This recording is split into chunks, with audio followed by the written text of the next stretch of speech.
it's probably... Okay, I'm going to stream, see if my streaming is working. Looks like it's live, and cool. Welcome back to Fiend Spawn. This is session 7, is that right? This is session 7. 7. An ominous number. Sorry. And we have a couple of costumes on the channel as well, so that'll always be good. And we were just refreshing our memories of what happened last time. We were ended at the very top of the spire, and Ian, you were asking about what Etch told you that it could do up there, if I recall. Yes. Yeah, and I think he was telling you that there is... it kind of changes the range and the power of your spells to much more powerful and much further away. Not that there's like an explicit change for what they are, but it could... you could fire like something from the top of the spire towards something you could see, or you could even cast a spell and have it like affect the larger area, possibly the whole town. And as the power of the bastion grows, then that power of the sorcery power could be like pushed farther and farther out. Is it just Vaklav, or would it be anybody? It's anybody. It can, like, the top of the spire, there's like a mechanism up there that looks like it can hold on to that magic that you cast into it. It's the Is it like a Tesla spoil? A little bit, yeah. Cool. So if we look down, do we see the little army or whatever that was trying to ambush us? That I think we'll come to right after a recap from last time, but I will definitely ask for a perception check from everybody if everyone is going over the edge and looking. Mm-hmm. But if Travis, if you have a recap, I would ask you to start. Yeah. That's a pretty good roll too. So session 6 on the 13th of October, second session at level 3. We head back into the Bastion in search of an alternate exit. We first encounter a huge blob, and after dispatching it, we encounter dozens of orbs that explode upon termination. Spells rule the day here! Exclamation point. Some great teamwork, and we finish off 16 of them. Multiple exclamation points. And then more. Dash invisible, ... We finally make it down a level. We see a mechanical construct repeatedly trying to open a door. I have semi-tiefling in parentheses. Not exactly sure what that's referencing. It greets us with a welcome. We're not quite ready for guests. It provides information. 4 tests to become initiates. Shoral base? Shora base must become initiates to gain passage to other exit. The 4 tests. 1, the river crossing, which we did. 2nd, the Etch-a-Sketch border, which we did. 3rd, the Chop-O-Matic, which we did. And 4, the Rancor Ruckus, which we completed. We receive initiate badges, Order of the Shora. We teleport to the top of the spire, and Vakla is the eldest, so now it's King. Vaklav, King, right? Yeah. Because his name is King, and now he's King. Or King Vaklav King. I'm not sure how that would go. So I think that pretty much explains everything. We're ready to complete this. Let's go to level 18. All right. I think we might be missing some of the important pieces. Maybe so. Be another 50 sessions. At least. Especially considering I didn't even know there was someone named Etch the Butler. Oh, New to me this morning. Were you not here last session? Generally speaking, He was physically present. Tabby, he's a doppelganger. Get out of there. Yeah.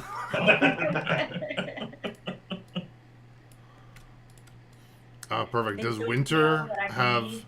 a recap as well? Yes. Session 6, Vaklav dash King. Kill a lot of orbs. Some are invisible to everyone, but Winter. Snowfall saves Phoenix. Etch, the butler unit that connects to InfernalNet, though is seemingly unable to.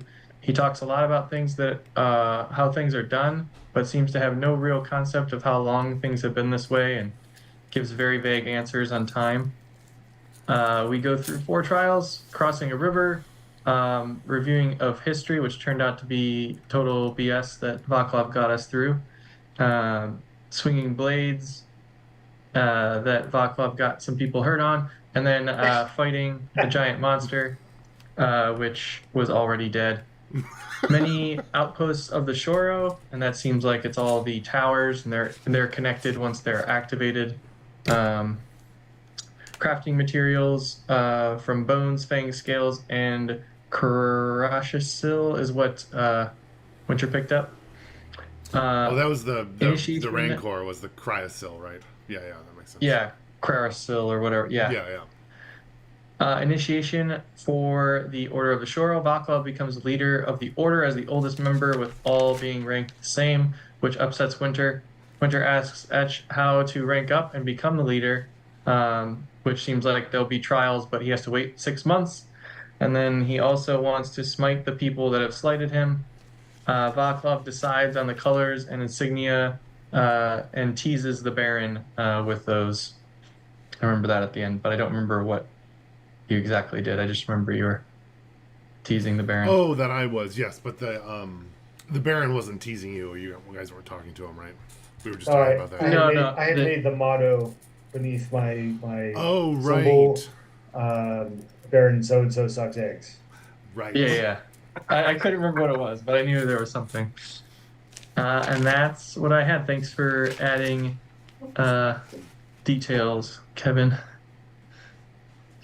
Oh, I was just putting some of the details behind the facts. It was like, well, there were swinging blades, but there really weren't, and stuff like that. And we fought a giant monster that was already dead.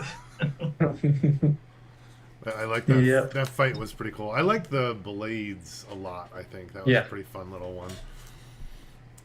It's fun. Perfect. So, okay, let me back up a little bit. So you guys kind of got to the end and became initiates into the Order of the Shara, and you were kind of told that you could see the rest of the base. So on the shared screen, this would be like a couple of the larger rooms. Oh, I'm actually not sharing through Zoom, am I? Let me fix that quick. If I can No. how to do that. There's always that little like Zoom thing. Oh my gosh.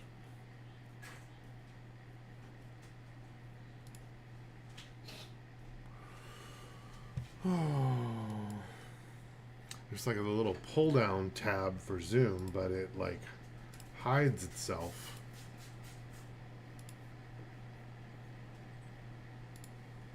I don't even know how to find it.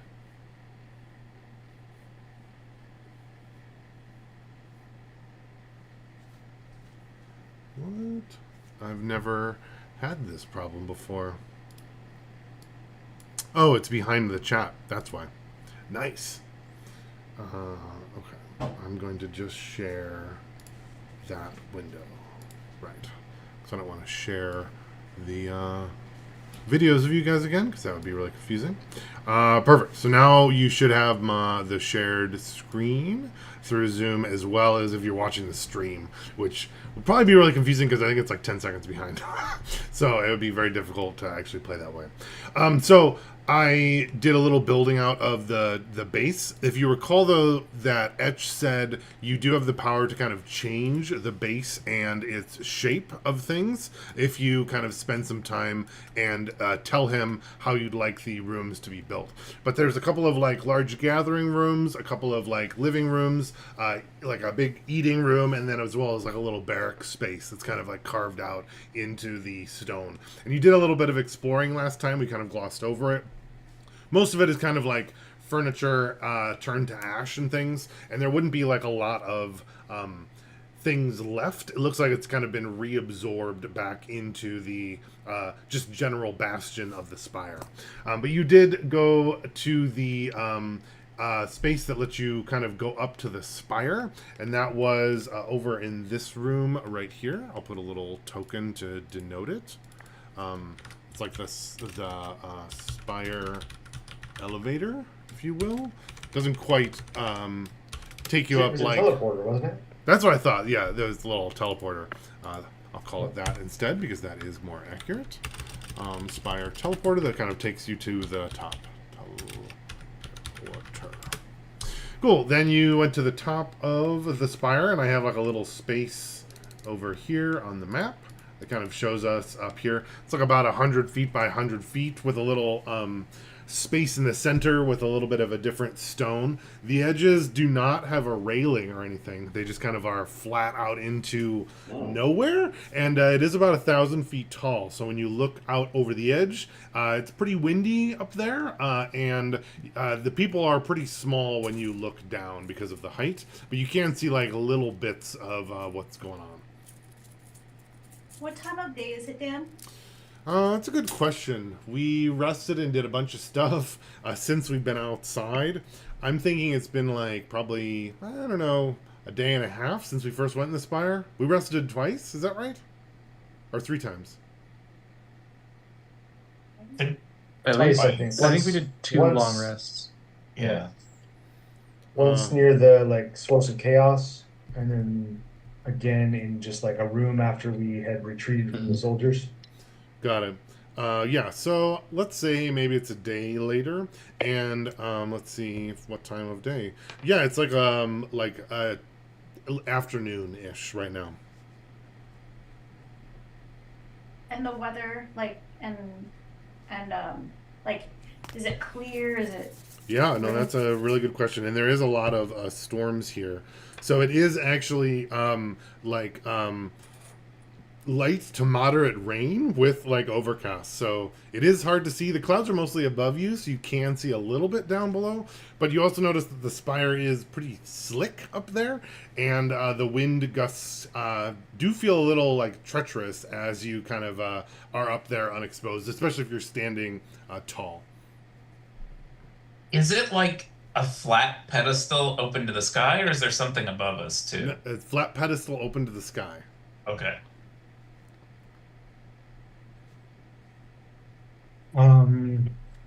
So yeah, I'm gonna walk to the edge and look down toward where I think the army was. Sure. Anyone that's doing that, because I think we mentioned doing it, you can definitely make a perception check, but now based on the weather, unfortunately, it will be at disadvantage.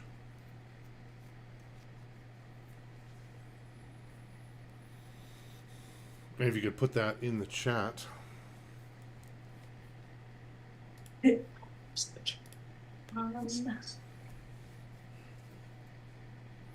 Winter peers down, and as he does, a fairly large raindrop stabs him right in the eye.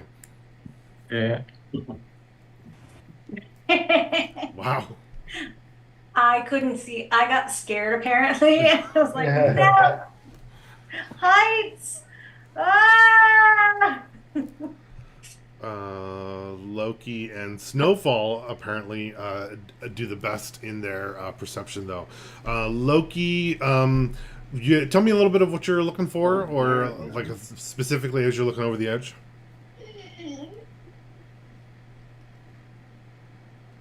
Kevin?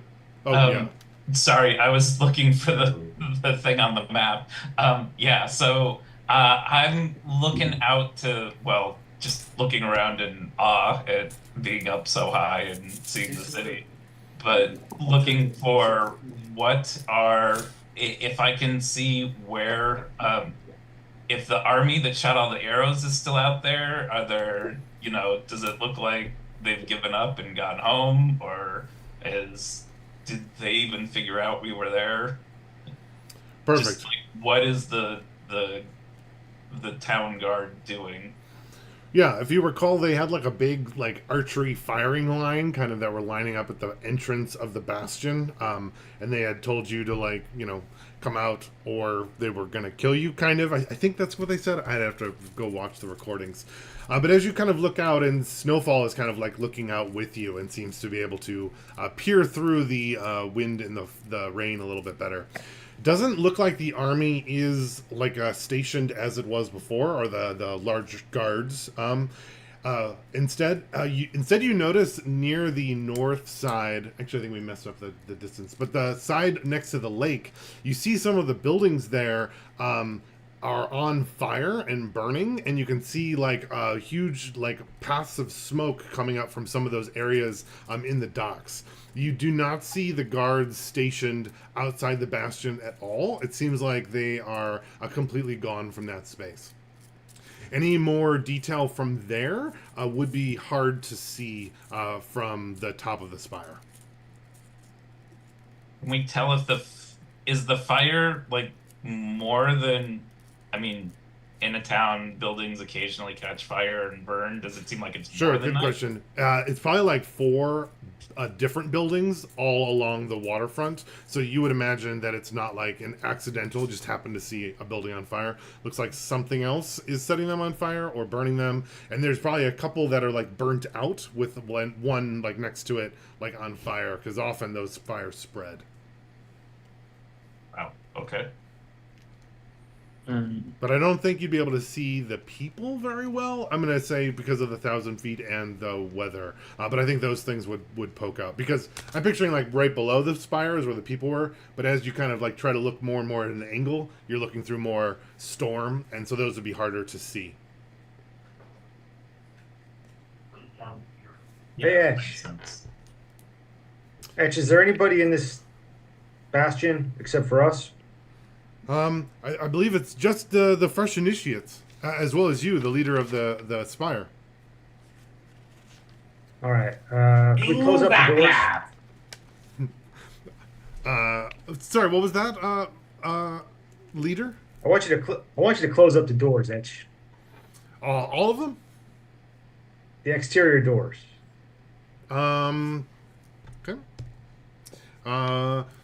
Yes, sir. They are closing now. They are still in the process of being repaired. I think something may have damaged them. They'll be totally closed soon. Fine. Do we have any kind of a lens thingy that we could see through to see things far away? Nice. Can we make Etch one? would say... Are you asking Etch or asking the party? Etch. I'm afraid I don't have any lenses on me. You can check the previous Spire Keeper's chest. Where is that? He's room 12. Winter gets up and goes over and tries to activate the teleporter to go to room 12. Yep. He goes down and he reappears, With not someone. in room 12, but in the location of that he teleported up from before. So, give me 1 second. Snowfall, and both of you guys are going? Yeah. I can't see anything from up here, so I'm gonna kind of wave at the group, like, come on, let's go check it out. Okay, I follow.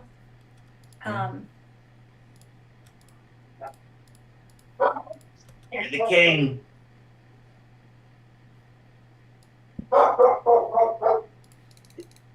I don't have a good way to like move a bunch of people far. That's what I struggle with on this. I was like, oh, I can just copy and paste you guys, but then it wouldn't let me do that. So, there we go. Back to the little room where the Spire teleporter was, and you guys would grab. Yeah, we're going over to the little barracks, and it'd be like one in the back. But if if you guys are gonna, you can run over by yourselves. If you start moving yourself, then it makes it much harder for me to select you and move you. Oh, sorry. Oh, no worry. You can move yourself over there, and then I'll just move everybody else. Kind of follow you. I don't think we're gonna beat Winter over there. So That's a good point. When Winter the Ranger and his little Drake get the scent of something, they don't let up. Yeah, perfect. This little room looks a little bigger than the ones around. The doors on here, actually, the doors probably would have been closed, so you wouldn't necessarily notice that. But this one looks like there is a small chest in the corner of the room that mostly has been not destroyed through time, if that makes sense. Open the chest. Sure. The chest is locked. Is Edge I with will. him? Try to Etch pick did that not up. join you guys. What? Oh, you natural all kind of 20 just ran on into my- the teleporter, so. Mm. Natural 20 on my lockpick. Perfect. This chest goes. It has a fairly sophisticated lock as you're looking onto it. One that would like require like multiple keys or something. That would like kind of 2 different keys to go in. But as you're kind of like looking around it, you notice that there's like a little cheater latch on the back that someone probably installed that did not want to go through that all the time and was really annoyed by it. So you find that quickly, pop it open, and the whole chest opens up. All right. Inside I there's will a start. yeah. Taking a look through. Go ahead and make a what is that? Investigation. All right. Snowfall's looking as well. Mine is a 3. Snowfall's is an 8. We are very good at investigating. So you guys are just super excited to get the chest open, and you look inside, and on the top there is like a little leather pouch that has a looks like some kind of spyglass in it. Ooh. I take it out immediately. Yes. It seems like Snowfall, there's we probably can find those. there's other things in the chest, but it seems like Winter, by finding that, yes, that you found what you needed. The Snowfall, we can go find those guys that kicked my cart. Let's go. And then I grab the spyglass. I look over at Vaclav, like kind of like, look at this guy. I sort of imagine that we're just walking in as he's like, That's exactly what I'm thinking. yeah. He's like, move, I got what we need. And he kind of like just runs back out to the top of the spire. Perfect. I'm going to put you, Winter and Snowfall, out there. The rest of the party, the sensible ones, we'll say, you guys kind of get to the room. Are you guys doing anything else in there? Are you turning and following Winter? What is the state of the room? The room is mostly empty and fairly clean, except for a like large chest in the corner here that looked like it would have been at the foot of a bed, and the bed is missing. And the chest is open and leaning with the top kind of leaning back. Are there any like books or journals or?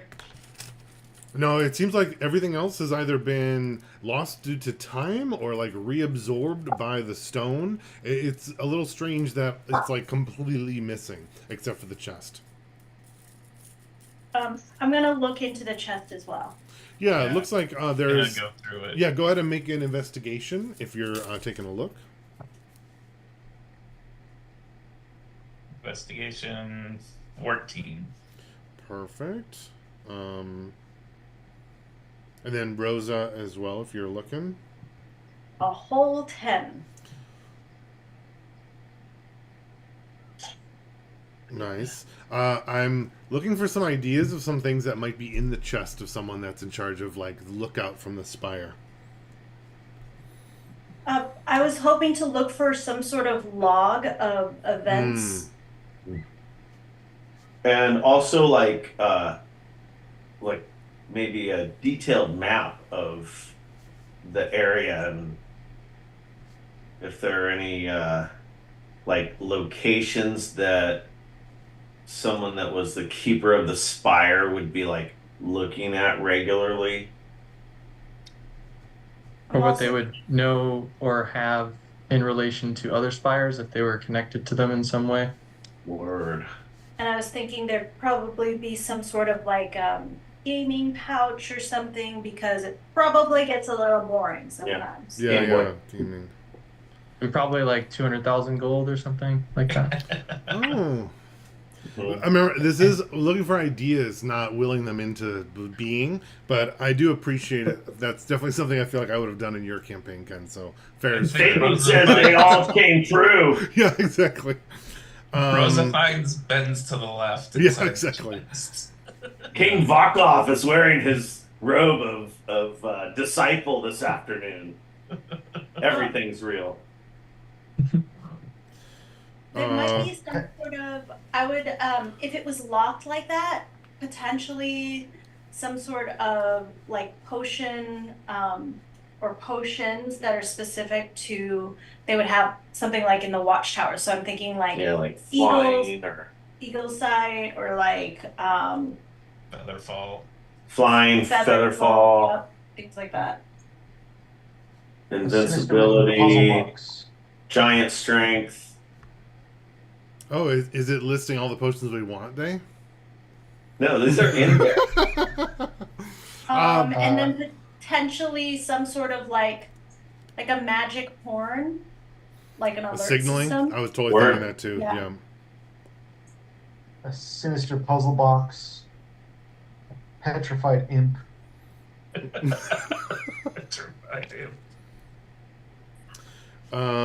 Sure. That's those are some good ideas, which I definitely appreciate. I think there is like a leather bound folio underneath some of the things that is probably like, you know, wrapped with like a little string. That's kind of how I imagine they would keep like a set of papers and potentially maps and like a logbook, right? So I definitely think that is there. There's also like a very thick cloak that's kind of like wrapped up in one of the spots of the chest as well. There is a little bag of potions.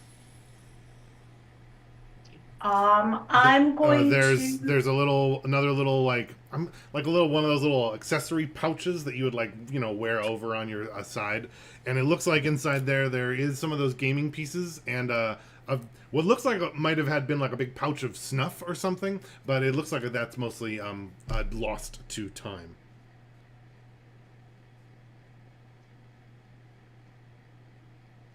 And and I like that also a puzzle box. I'm gonna pull up the cloak and kind of like, That's what I was thinking. like, you know, open it up. Yeah, as Is you it do, like- there's a big like gust of dust that like fills the whole space. Everyone kind of coughs a little bit as the dust kind of flows off. However, differently from the rest of the space, this one doesn't seem to have significantly aged over time. It looks like there's the outside is like very tough leather, but the inside has some kind of very dense fur that you don't recognize the particular animal of. Huh.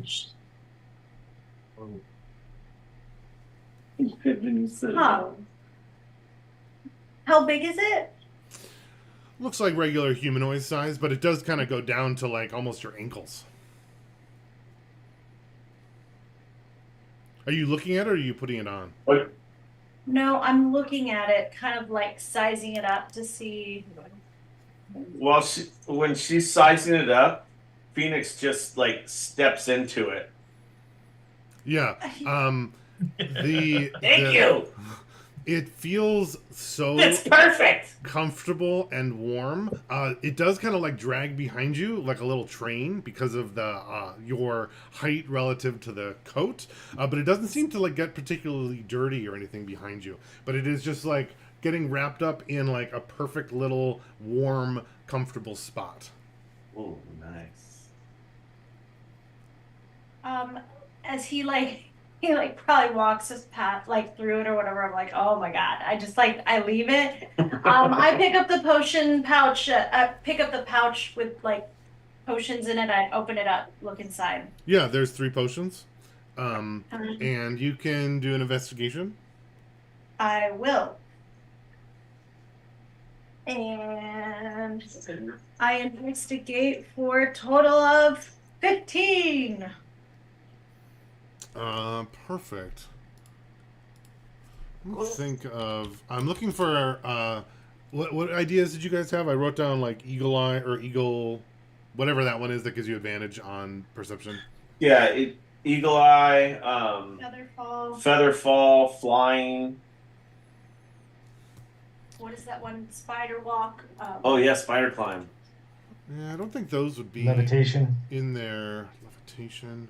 Looking for mostly like far sight or being able to like see. Is there like a? I thought there was a like a higher level spell that did something like that. Clairvoyance.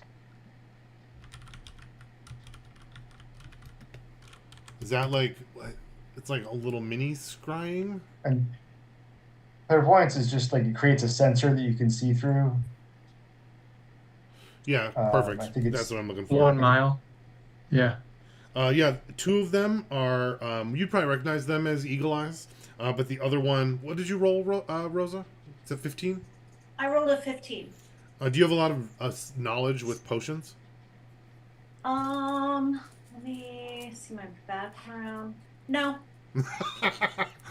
So the third one, I don't think you would have recognized it. It looks a little strange.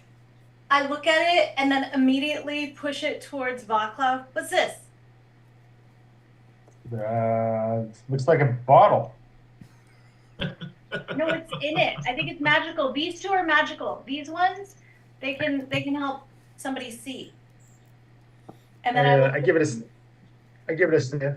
Can I roll Arcana or something? Yeah, definitely. Whatever you think Vaclav would use to. Oh yeah, that's pretty good.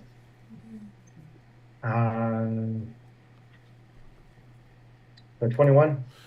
Yeah, perfect. Yeah, it reminds you of a potion that you used maybe a decade back. You were doing some job and someone gave you a potion. They were like, use this to like see through a door to know when to like break into a particular space. And you're like, oh yeah, that's definitely this. I think they called it clairvoyance was the potion.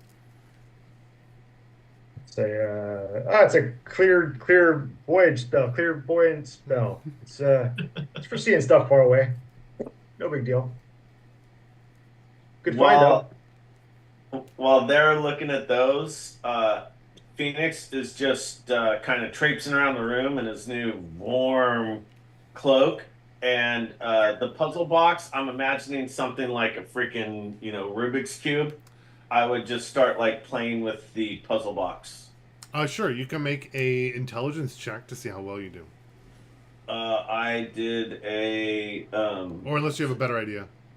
No, that's perfect. Intelligence, what is my ant? +1. 19. 19. Oh, that is pretty good. You're kind of playing around. It's one of those, not like a Rubik's Cube, but it's one of those where like there's like a little ring and it's like trapped and you have to like move the other stuff around. You know what I'm talking about? Those like I would see them at the Ren Fair is what the little undo everything. Yeah. So you're kind of like playing with it, enjoying your cloak, and you manage to like get the piece off, but you don't know what you did. Okay, cool. I pick up the book and I'm looking for entries. Sure. The leather folio, kind of like wrap it open and open it. Yeah, that looks like there are some logs written, and there's also like a folded up map that's kind of inside. But it is written in. It's a little difficult for you to understand because it looks like it's written in Infernal, but right? Because you guys all speak Infernal, is that the one? Yes. But it's a little bit hard to decipher. Some of the words and the notations and the spellings are different. So it's like reading like Shakespeare for us. And I'm like, words. And then I push it over to like Loki. Perfect. What's it that say? is, I will give you inspiration for that because I enjoyed that a lot. If you didn't have it. I'm kind of looking around and I go, hey, what do you guys think Winter's doing up there?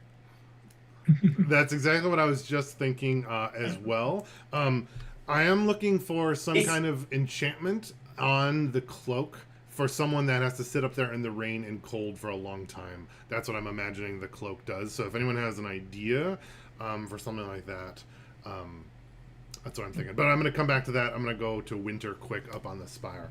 Lehman's tiny hut for one person. The what? Oh, a tiny hut? Ooh, I like that. That may be a bit extreme, but Just for along one. those lines. That would be, That's a then big when he's one. having a tantrum, he can just go in his tiny hut, right? Right. It's like a super Phoenix, tiny hut. into your hut. How long? That's funny. Okay, I'm gonna just drag Winter over to the spire quick.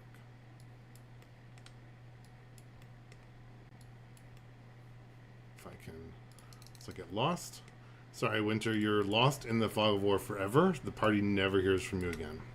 Your story ends. Oh, never mind. I found the spot. Perfect. Winter and Snowfall, you guys get up to the top. Etch is kind of still up there, kind of just like looking out at the edge as well. He is kind of just quietly looking out in the direction of like the larger city. Yeah, I'm gonna pull that spyglass out and start looking for those two guys. Perfect. So you can make a perception check, but I think it's just a straight up perception because it counteracts the disadvantage. It was a 5 It's again. 5. Man, Winter is just like he just sees revenge, I guess. Yeah. Are you gonna? Yeah. Is Snowfall gonna try the spyglass? Yeah, I'll hold it up for Snowfall. I mean, he's got his claws, so he probably can't really hold it too well. But I'm imagining with the two of you together, I think you can focus on it enough to get Snowfall to be able to use it. all right, Snowfall's was a 7. Pretty bad rolls. Perfect. Looking out through there, and you're tell me who you're looking for again. The two guys that kicked our cart in like the first session. Got it.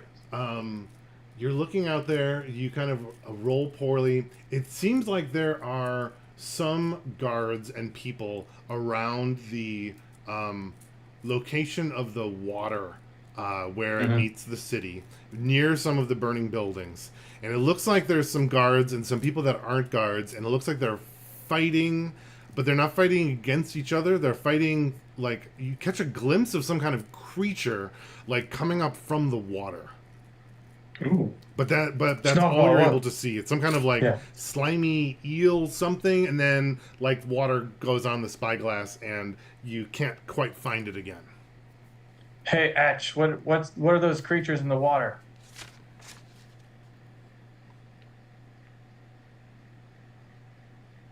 I believe we call those fish. Etch would say, it would appear as though the deep scions are rising from their incursion. This isn't good. Why? Soon that whole city will fall. What about us in the tower? We'll be safe, of course. Oh, no worries then. If I could, or could you find two guys for me? If they're within the spire, certainly. Oh, okay, never mind.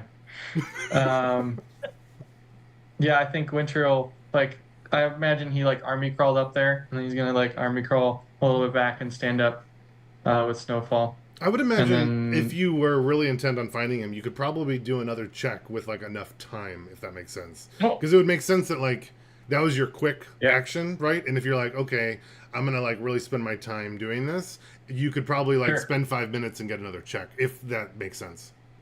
Yeah, I would just, yeah, wait, and then Because keep I would looking imagine Winter would, like, really want to know. Yeah. Cool. And I would imagine, like, over time, the storm changes, like, you get better with Yeah. the spyglass. Are you and Snowfall kind of both looking at it together and you're passing it? Or Yeah, are but you well, like, focusing? I'll point over there and pass it over to him and, like, have him look. And And yeah. you can't see through Snowfall's eyes. If Snowfall did see something, how would Snowfall tell you? I imagine he would just tell me, like, I think that's it. Oh, But, does you know, he like, speak? that's... Yeah, he can speak. Oh, I Draconic. forgot about that. Okay. Yeah. So you wouldn't have to be like, oh, Timmy's in the well. You wouldn't have to do, like, one of those Yeah. things. No, Got he it. would just tell me, and then probably point with his claws, and I would look at that. Perfect. Can you spend a little time doing that, and can you make another check for both of you and put it in the chat? Yeah. I'm eventually going to show up again. Yeah, I figured I was I going to wanna- go back to you guys, and then you're probably joining up. Ooh, Phoenix, did you find that? Is that one of the like D&D items? Yeah, and then here's another one too that's really cool. But too long. What the fuck? Okay, I can do that.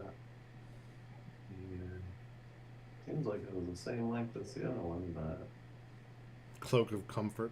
That's hilarious. That must be an old one because first edition, because they talked about infravision, which was like pre-dark vision. This is going to be a two-part entry here because the First image. edition statistics.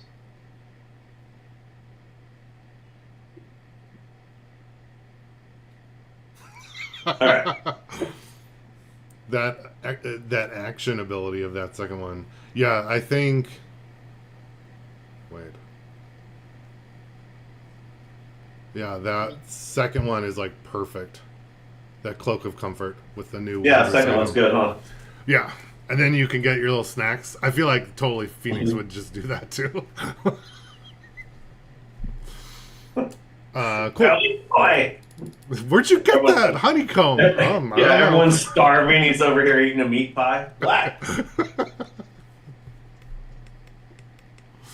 Yeah, perfect for a spire watcher on a lonely day. I'm 70th percentile. I need my calories. Yeah. Oh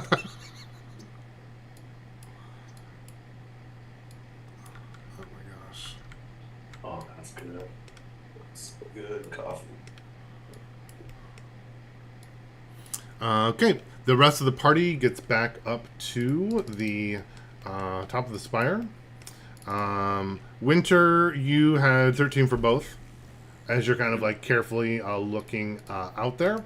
And you managed to find, well, actually, let me see.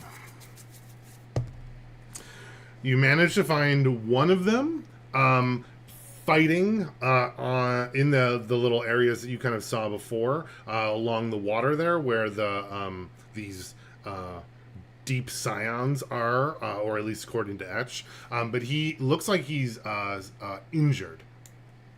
Oh. He's Etch, moving what's with a the limp. range? What's the range I can use spells at from here? Should be anywhere you can see. Oh, sweet. I'll use magic missile on him. Perfect. Jeez. Right as Winter is casting, the rest of the party kind of teleports up to the top of the spire. Winter, can you roll damage? Yeah. Ooh. Oh, that's really good. That is a 4, 4, 5. So 13. 13 damage. And then your magic missiles, what shape do they form as? Or just regular ones? Ooh. Maybe like little arrows, like with dragon heads. Arrows and dragon heads? Or The arrows, but the arrow tip is a dragon head. okay, perfect. So they kind of fire and they kind of go I'm picturing a little like firework-ish, as they kind of spiral down. And my understanding with magic missile is that it is unerring, right? So they all hit from this distance and kind of smash into the guard, and he falls to the ground. Looks like he's dead. Rosa, I got the guy that kicked our cart. I'm like, Winter, what did you just do? He was gonna die anyways. They're all being killed by some creatures from the sea. Winter, they didn't kill anybody. They just kicked the cart. They're assholes for sure, but okay, no casting. Did you just cast a missile? What? I'm going creatures from the sea. I just told me Give I me could that. hit something I saw, so I shot him. Oh, wait, okay, wait. How? As Winter cast the magic missile, there was like a thrum of power from the spire as well that you kind of felt, and there would be like a little burst of light from the edges of the tower. Oh, jeez. Okay. Have any of us ever seen something like this happen from the? I'm gonna go. Give me that, and I'm gonna try to grab at the spyglass. Yeah, I'll let him have the spyglass, and I'll say, "See over there, they're all fighting some creatures. They're gonna die anyways." I'm gonna look through it. Sure, make a perception, just straight up. It normally gives advantage, but the weather gives disadvantage here. What do they call us? 5. 5. I'm like, yeah. I'm like, everything looks smaller. I go over to him and I turn it around. Oh, With better. Rose's help, you can get advantage. And try rolling again. It's worse. No, it's the same. Oh, it's the same. Winter just shakes his head. I think I should be in charge of that. And so like he's like the same, so then I grab it and I clean the front that has all of the water on it. No, it has a bunch of snowfall slobber on it. Nice. And Little and I frost. look You love frost? Yeah, I like that. I look through it and I rolled a perception of 19. 19, perfect. So tell me what you're looking for. I saw, I'm imagining that, like, Winter had motion towards, Oh, for sure. Like So you're kind of you know? investigating his act of probably murder? yes, exactly. Got it. You look out. You can immediately see now that you've wiped off the frost that was forming in the lens.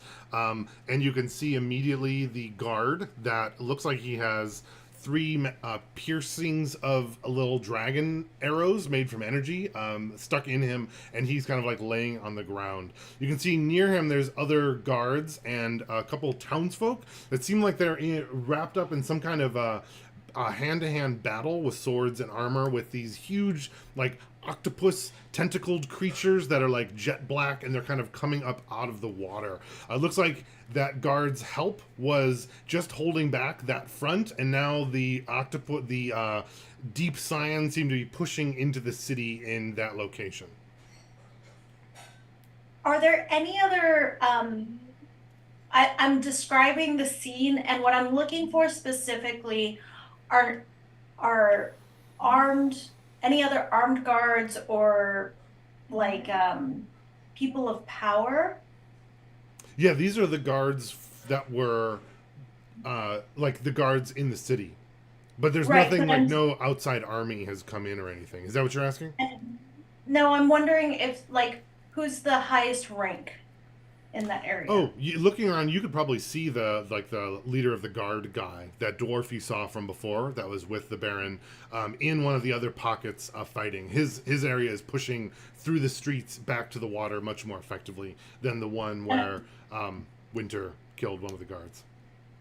So I'm narrating everything. I'm saying, those beasts, they are winning and they're taking them out. I knew that bastard was such a and I'm kind of like talking about it. Oh, they're getting into the people now, and I didn't know they had beaks. As you're saying that, Etch would say, those are deep scions. He said they're going to kill everybody in the city, but we're safe here, so there's nothing to worry about. Scions of what? And I like move it over to you through the looking glass Volkov. I show you. I'm like, okay, now don't touch this part. Look right through here. Look right there. I give you This is dumb. All I can see is the lake.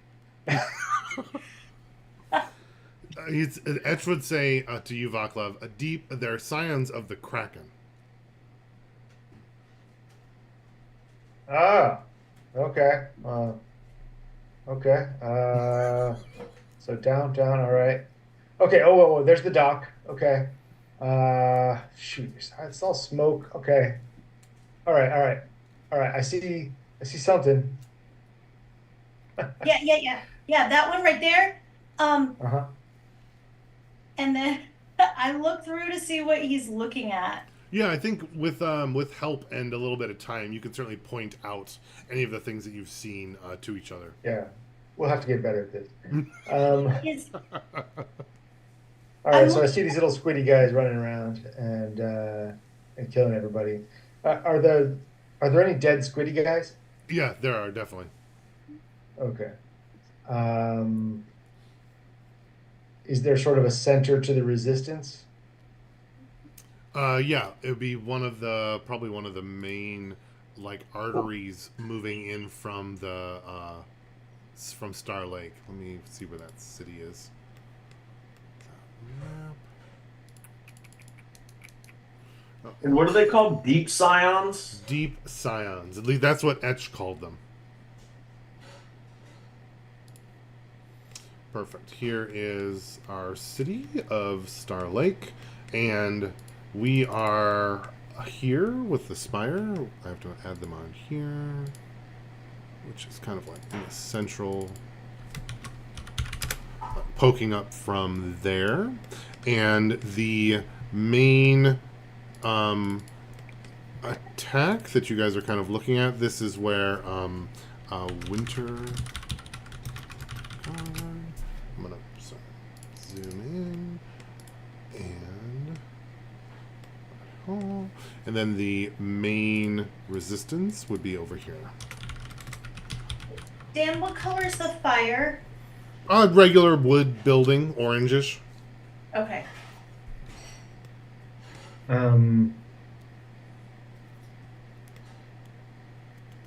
All right, I'm going to try a message spell.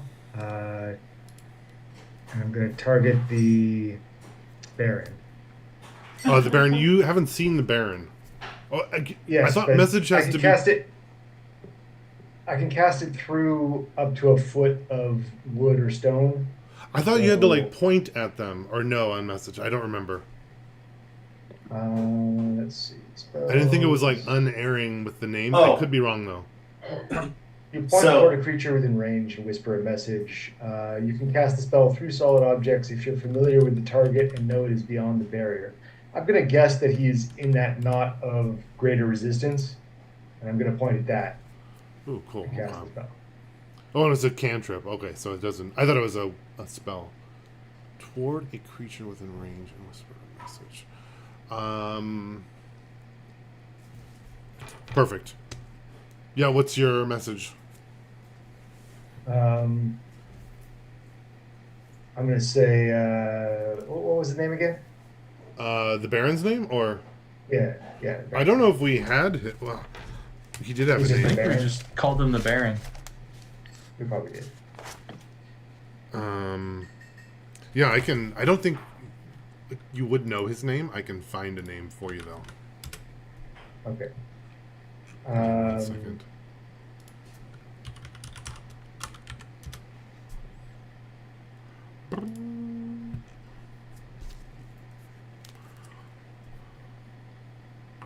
I'm going to say... His name's Grayson.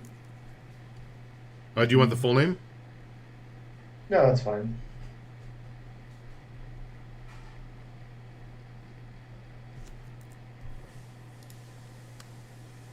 I'm going to say, hey, Grayson.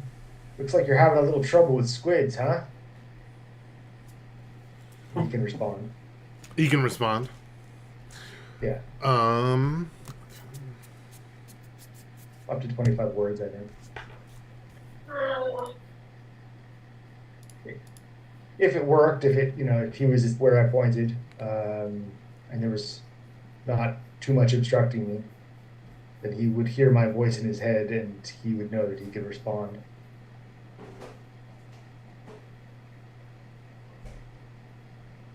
Now, I thought the response was that like higher level one. I don't think message lets you respond. The target hears the message and can reply in a whisper that only you can hear. Like, The target hears the message and can reply. Oh, Okay, I missed that. Thank you.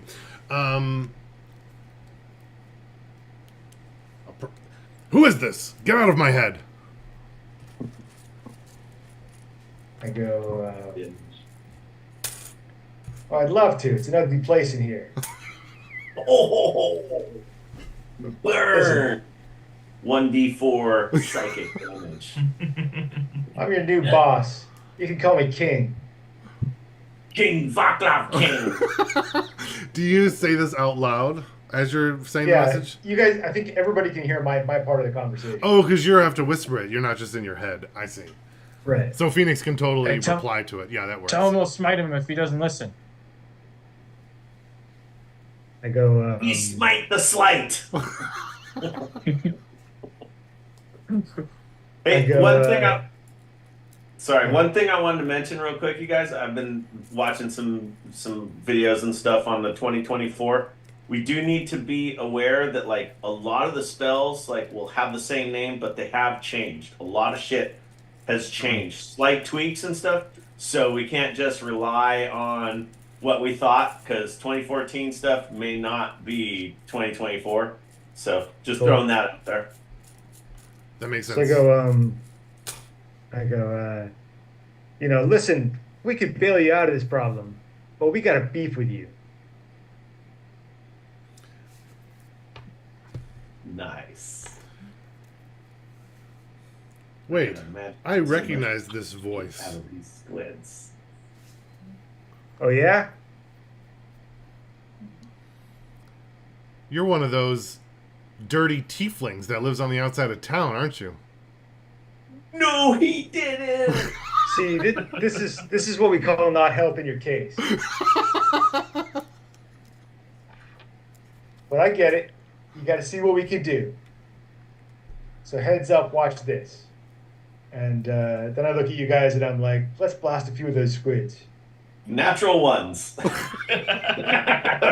We waste all of the watch.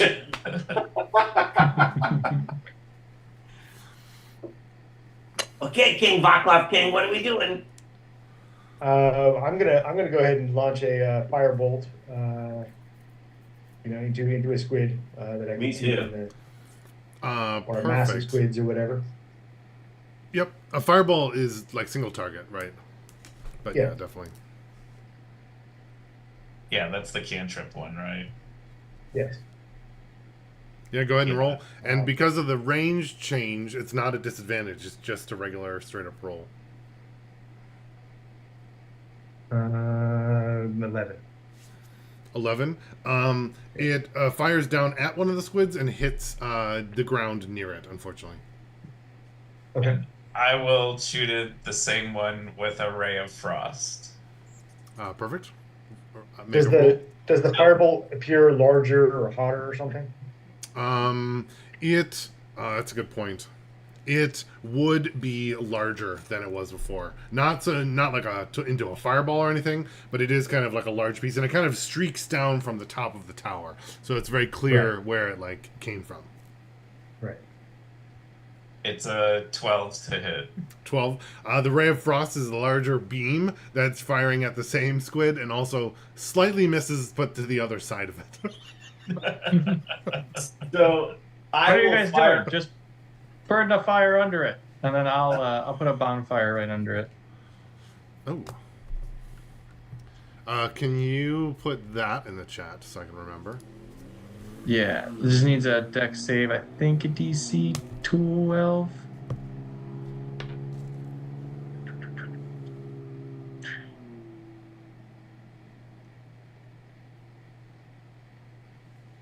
And Travis, what were you saying? I was gonna say, no, like this, and then I firebolt at the one that they were missing, Sure, go ahead. and And Winter, go ahead and roll damage. Go ahead, Phoenix. okay, so it was a 21 to hit, Oh, nice. but I do 1 point of fire damage. Oh, it'll double the dice, so you can roll a second dice. Sweet. Oh, that is Okay, 12. so in that case, I do 3. It literally did double. I did 12 fire damage if it's doubled. Yes, it is. And Winter, were you firing at the same one that they were missing? Or Yeah, I was just gonna put a bonfire under it. perfect. Please tell me that his hit first and then mine killed it. Oh, no, I was thinking that the firebolt, well, the bonfire would have hit first because it's like instant spell. It would have been a large bonfire, and then the firebolt would have hit right afterwards. Difficult to see which one killed it entirely, but it does seem like the damage of bonfire and firebolt is more because it's cast from the spire. It seems like, but it also seems to deal more damage than you would expect to the deep scions. So this one kind of immediately, like kind of a slug with salt on it, kind of burns up, shrivels, and kind of like pops and explodes in its spot. Freaking in his giant cloak with his arms too long, turns and looks at Winter, and he just says, "We are awesome." Yeah. Now tell him to do whatever we ask. What's Rosa doing? Rosa is watching all of this go down and trying to, because I'm more of like a melee person. I'm just getting these like spells that I've never had before. And I'm watching just all of this go down. I'm kind of in awe of just like, what is going on? Nice. So yeah, I'll do message again, and I'll say, so how about it? Impressive fireworks display. Is that you up at the top of the spire? I turn to Etch and I say, roll out a giant banner on the front of this thing. My banner.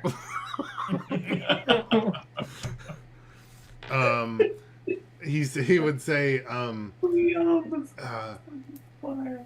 it's not quite finished. I can rush the completion, but it will use up a little bit of the stored energy in the bastion. Yeah, whatever. That's what I figured. The spire is 1,000 feet tall up on the top, but near the bottom or in the kind of the center, there's kind of like appears a huge pennant held from the top, and it kind of like unrolls from the side of the spire, visible from all around. And on it says the king with your face, right? And underneath it says the Baron sucks eggs, right? Yes, that's right. Yes. The King, Vaclav King. Okay. It's like, what? No, it's the King Vaclav King. It's not Spanish. The King Vaclav King. Yes.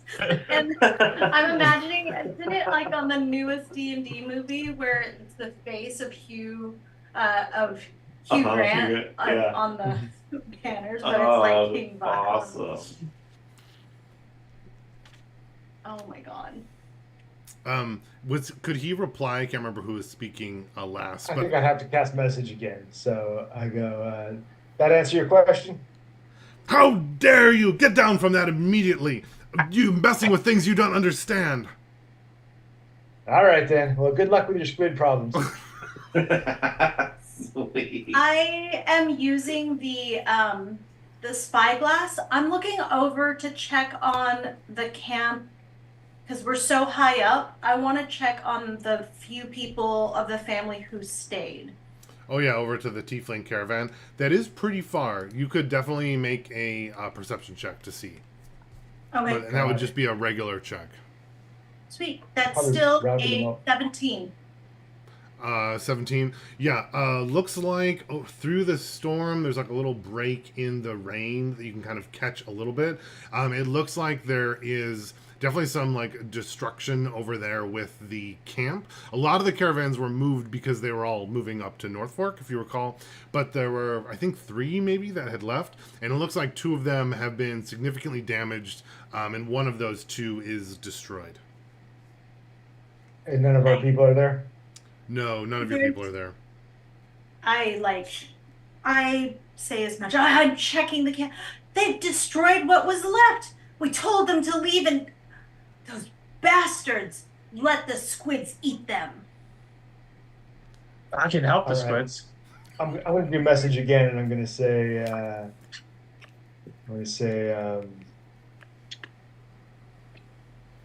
Grayson, you piece of garbage. What did you do with our people? We only gave them what they deserved.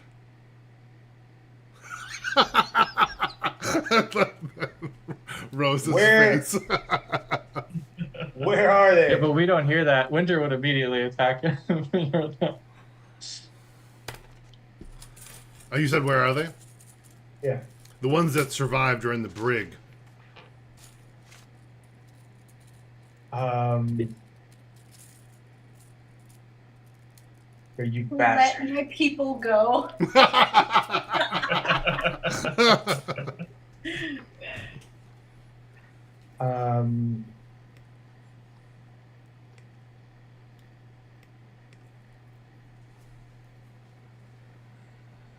All right, so I turn to you guys and I go,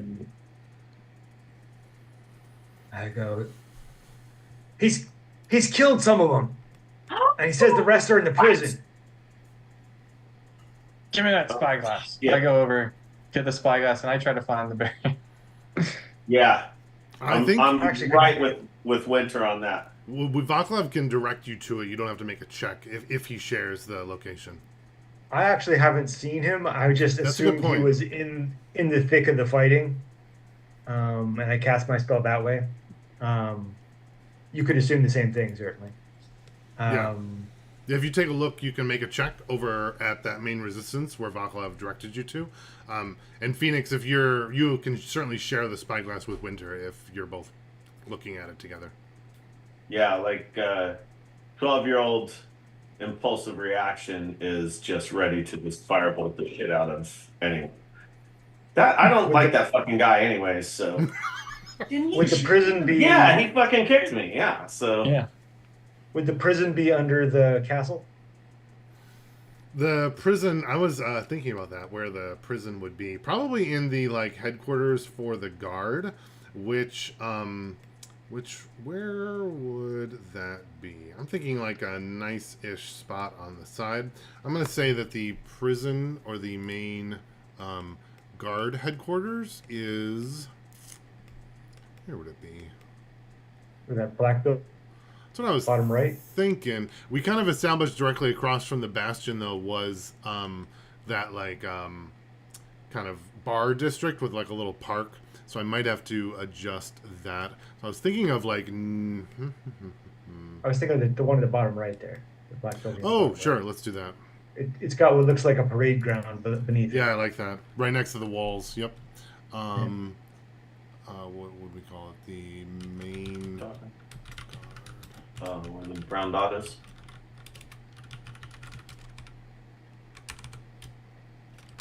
Cool. 12 perception. Cool. Phoenix, what was yours? Did not roll that yet. No. 5 plus 5, 10, I believe. Winter, you think you got a quick glimpse of him in the main resistance, but you couldn't. You looked back and you couldn't find him again. You kind of remember his coat, but there's just a lot of. It was in the back, but there's a big group of archers, and it's the angle of the buildings mean that you couldn't quite see where you thought he was. If that makes sense. He's somewhere over there. I thought I saw him for a second. You got any area spells you could just slap him with? Just blast them all. The Baron probably didn't even kill our people anyways. It's all them. Let's see. I what bet it was the guy who kicked the cart. I have Sorcerer's Burst. What does that do? Let's see what Sorcerer's Burst does. Spells, where are you? There we are. Sorcerer's Burst is... it's not an AoE. One creature or object within range. I have Burning Hands. Oh my god. what would happen with burning hands? We could light the whole freaking town on fire.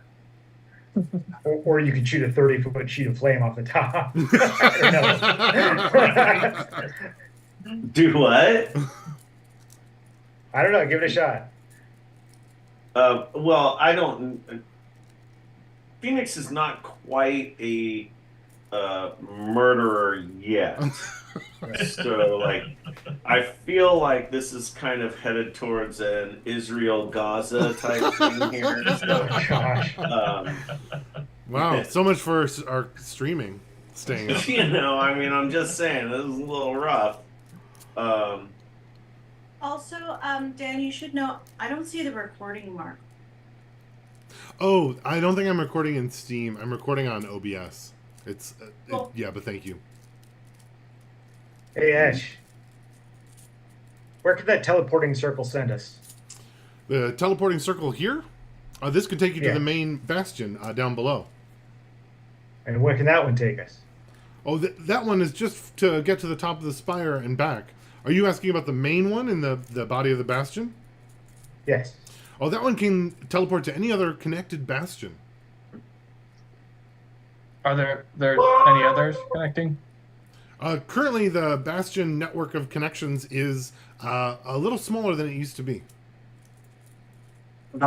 Okay, that doesn't help. How many?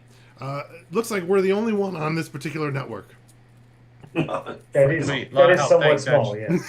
A network of one. All right. If so you I go, manage- Teleport me to here! It worked! so I say to Rosa and Loki, I say, I don't see anything for it. We're gonna have to cross the city.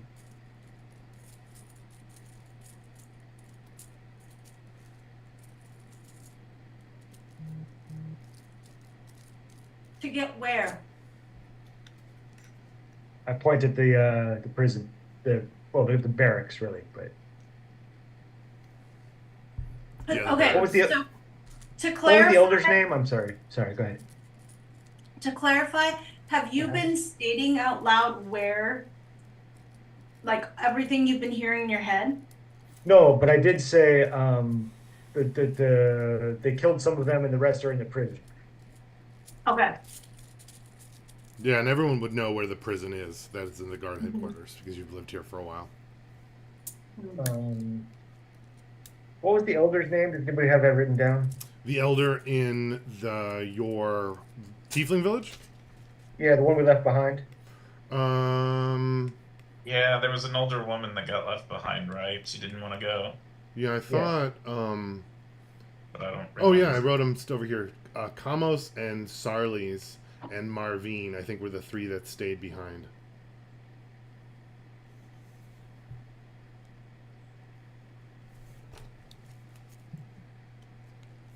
And the elder, I thought, did go with you. Wasn't that like the Shatari that was telling you guys something about you shouldn't do it, or I can't remember what she was saying. Yeah. Yeah, Dan, you said that Maureen, Kamos, and Sarlis or Sarlis. Yeah, they're on the shared screen right there. I thought I Yeah. wrote stayed behind on them because I was like, I think it might Okay. come up again.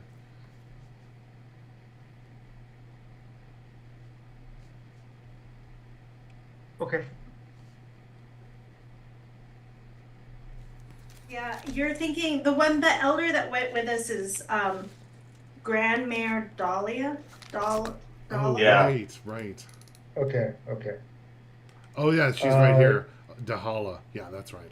Dahala. Oh. All right. So yeah, I say to Loki and Rosa, we're gonna have to cross the city, and I point toward the barracks. Okay. Are they pretty occupied? Based on the watch based on the armed guards that we're used to seeing the presence in the city, how many seem to be occupied with what's going on with the squid folk? It seems like a significant portion, if not all of them. You would notice, though, by the time you're looking up here and watching, it seems like things are starting to settle a little bit, as though the most of the deep scions are killed in this particular sense. But it's not finished up, it's just like calming. The tide is moving towards the water. Or the tide of battle, not the water tide. I asked Etch, I said, I survey the scene, I say, Etch, I thought you said it's not long before the city is taken over. It looks like the city's winning. Of course, temporarily, but the incursion will continue to grow. I look over at Vaclav. Maybe we wait for that. I go, Why not go now? you do what you like, sister. I ain't waiting. And I'm gonna Hey, cast. Ash, can you lock this place up and only let us back in? That I'm afraid only the leader of the current spire can instigate orders about who can enter and who can leave. Well, I can do that too. All the initiates can enter. All right, and nobody else. Of course. And leave, enter and leave. You almost got me there, Edge. And then I turn to the battle, and I'm gonna try casting command, trying for more targets, basically. Okay. And command some portion of the force that's in the thick of the fighting to flee. Oh, nice. Okay. Can you make an Arcana check so I can know how effective your attempt to change that spell is? I'm gonna use my inspiration. Yep. To no effect. Damn it. Oh, wow. Can give you bardic inspiration. Okay. Is that an extra D4 or something? D6, I think. 6. D6? Extra D6. So probably 1. Yes, probably. No, not 1. 11. Yeah. What's your saving throw? 13.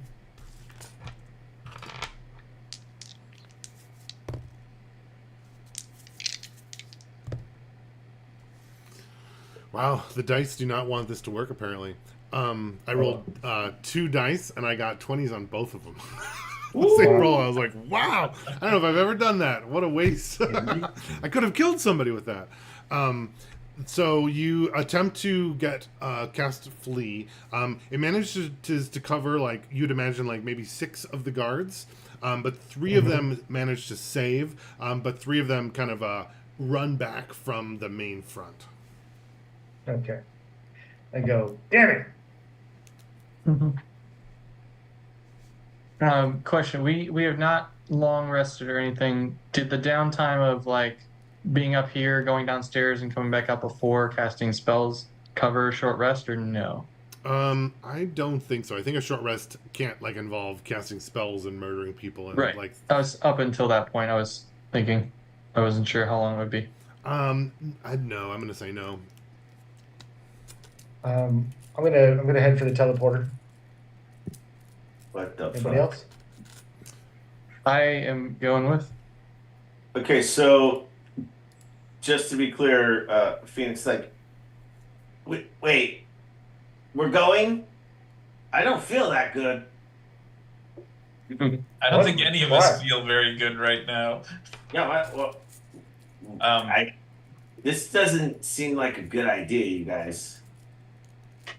Maybe some could go and the others could stay up here and provide cover fire. Yeah, you could do that. And this is an actual idea of Phoenix's, like. Yeah. All right, kid. Good idea. I'll hand Phoenix the spyglass.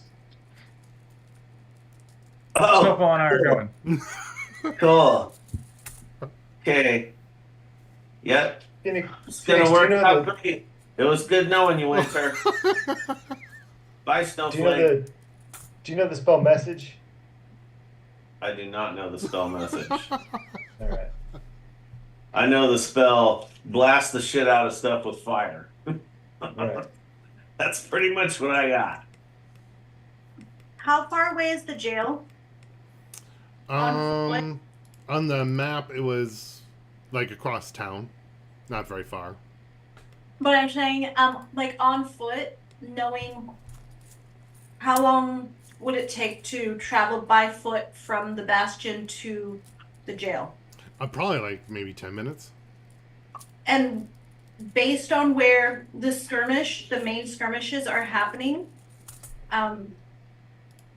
how long would it take for any of the guard or the baron to get to the jail as well?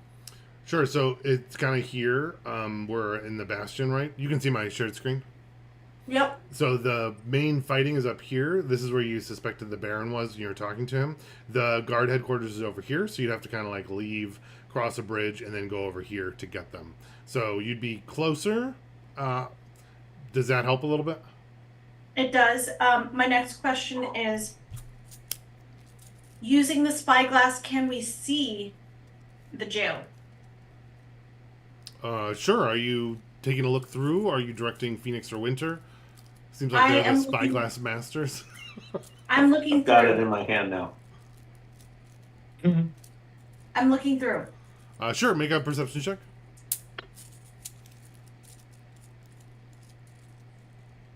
That would be a 16. Yeah, you can definitely see the headquarters from here. Are you looking for anything in particular? I'm looking to see how well guarded it is, considering most of the troops have been dealing with city stuff.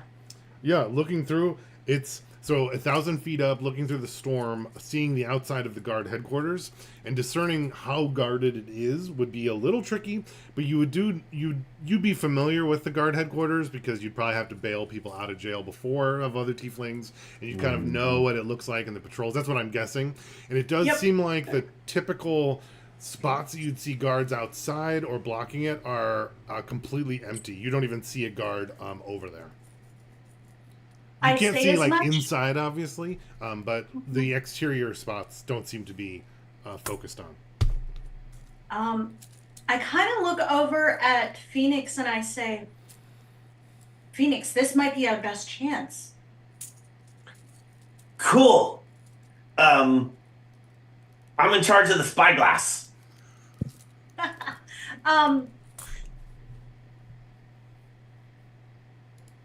Okay, so I Did Vaclav already go through the portal? No, I think I'm standing at the edge of it, I'm looking trying back to at you read. guys. Yeah. Yeah, I'm. I was like, I'm he's planning- just a kid. Let's leave him here. Come on, let's go. And Winter's going through the portal. Sorry, Rosa, And what were you saying? I say, I'm gonna stay here and provide support from a distance too, from the top of the spire. I go with Winter. Okay, so I just want to know quick if I take everybody who is staying and who's going. So it sounds like Phoenix is staying and Loki is staying and everyone else is going. Is that Is that correct? Yep. Yeah. Okay, perfect. Hey, Dan, Yes. when you're running the campaign for just Kevin and I, can we level up every other session? Well, it depends a lot on whether the rest of the party is murdered by the guards and they're caught by Oh, them they're or not. done. Because if they Yeah, die, then all of their XP would just go to you guys. There you go. Yeah, but we'll just teleport to the same spot we're in, so it'll be fine. Wait, what? Nothing. I'm just Oh. talking shit. Just so you guys know, like you're definitely this is. I'm not trying to meta you from not doing, but I have no spell slots, so hasty decisions have been made. I will firebolt as much as possible. Perfect. I can't do much more than that either, but it will be better from here, I think. Oh, actually, I lied. I do have two. I have second level spell And slots. don't forget your sorcery spells that you got from. Mm-hmm. Oh yeah, no, they're there. No. Yeah, Featherfall, Grease, and Hellish Rebuke. So after they die and all the guards come here, I will feather fall off the top of this thing and fucking run like hell, and I'll drop grease behind me so they can't catch me. Is Grease Uncle Loki, you're on your own. Perfect. I'm gonna do a quick little bio break, and I Yes. think also my snack got here. So, what do I Yay! think about next? Snack bio break. I'm into it. Oh, the heck is sewer. Let my people go.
Winter has 11 HP.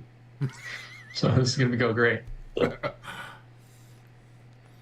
I love Winter's Murder of the Guard. Is so like murder hobo-y, but like also so perfect for Winter. It's just like funny to have such experienced players play intentionally poorly and splitting the party. So I'm like enjoying it. It's not like, oh, let's kill the shopkeeper to get more money. It like totally makes sense that Winter would do that, and no one was there to stop him. And then no one was like, oh, you shouldn't have done that. We're like, oh, darn, that happened. I just like, it feels so, I don't know. I really like it, if that makes sense. My description of it was, what was it? They find one of the guards that kicked their cart running away injured. Winter mercifully casts magic missile to end his suffering. And like in Winter, like I have no trouble seeing that Winter was doing the right thing in his mind. Like he was, like he wasn't some meta choice or some jerk player move.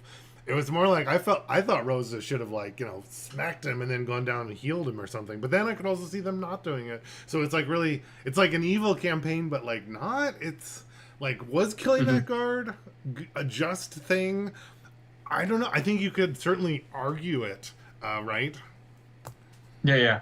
And I also know we're in a little bit of the gray space too, with the which I also position we're in. Yeah. Mm-hmm. And we are certainly not doing anything to further the perception that tieflings are, you know. Right, exactly. Yeah. I was like, hey, Baron, you want a bunch of help from sorcery? Yeah. And then he Just like the insults grossest, you. most obvious sorcery possible. Right. Exactly.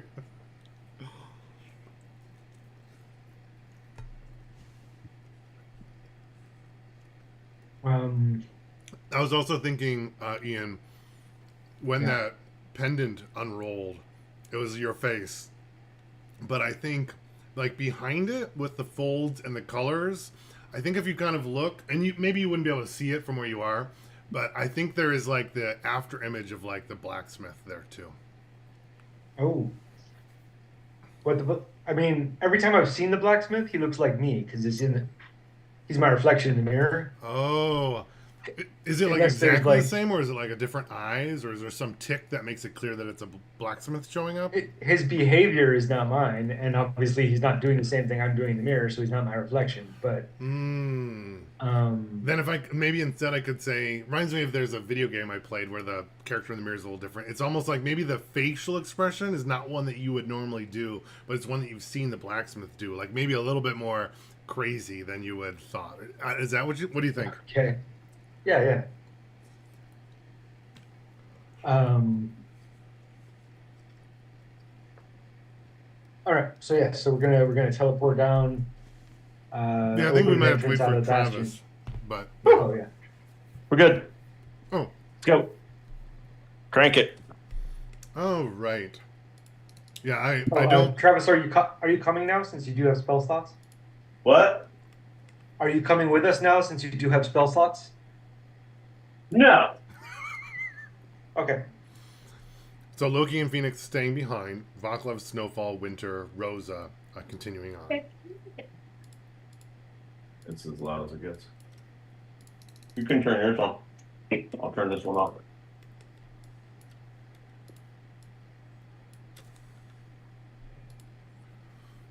I watched him do a tutorial on this. He said I could copy and paste from different. Oh, it was cool. To the different maps. So now on here, I have our little facial pictures. That's far. That's nice. There's some way to do square tokens too, but I haven't figured out how to do that yet. Okay, Phoenix and Loki. These are obviously not to scale. I'm just using them as like markers for at least what it sounds like is the heading over to the barracks. So Winter, Snowfall, Rosa, Vaclav, you guys are heading down the teleporter. Is that correct? Yes. Yep. Perfect. And then from there, are you resting for a minute? Are you heading out? What's your marching order? Are you doing anything in the bastion? Tell me like about as you're leaving anything. Or are you just going? Are you running as fast as you can? Are we like regular walking? I imagine I would walking with a imagine- purpose. Jogging or real fast walk. Perfect. What would be the marching order? I'm guessing it's winter and snowfall first, but it doesn't have to be. Sure. That seems likely. And then would Vaclav or Rosa, would you guys be like together Next to each behind other. them, or would one of them be in front? Together behind. That's kind of what I was imagining. You guys are like, oh, look at that kid. We should catch up with him. That's like what I'm imagining. Perfect. Then running or fast walking through, are we trying to be hidden, like and stealthy, or speed, or anything like that? Or once you kind of exit the bastion, that main door seems like it's been repaired and sealed from the magic of the bastion, and it does kind of open up onto the stormy night. I'm going to be looking around. If I see no guards, I am hustling. Perfect. Can all three of you put in your passive perception, or I guess if you have one for the Drake as well, into the chat, just so that I don't want to like roll every time. I want to see if there's any encounters that happen along the journey.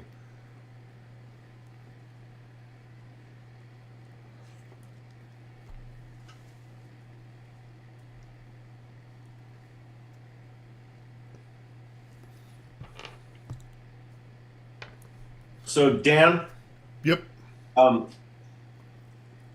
Phoenix would be constantly scanning, looking at the party, and then scanning in front and around them, and then also back to the main fight to see if people are like breaking off and heading back to the guard headquarters.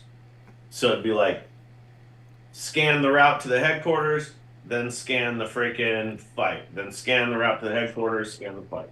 Sure. I'm thinking can you give me just a general perception of how well you're doing with that? And then my other question is, what's Loki doing up there as well? Is he assisting you in some way? Is he doing his own thing, or is he just taking a short rest? I don't know.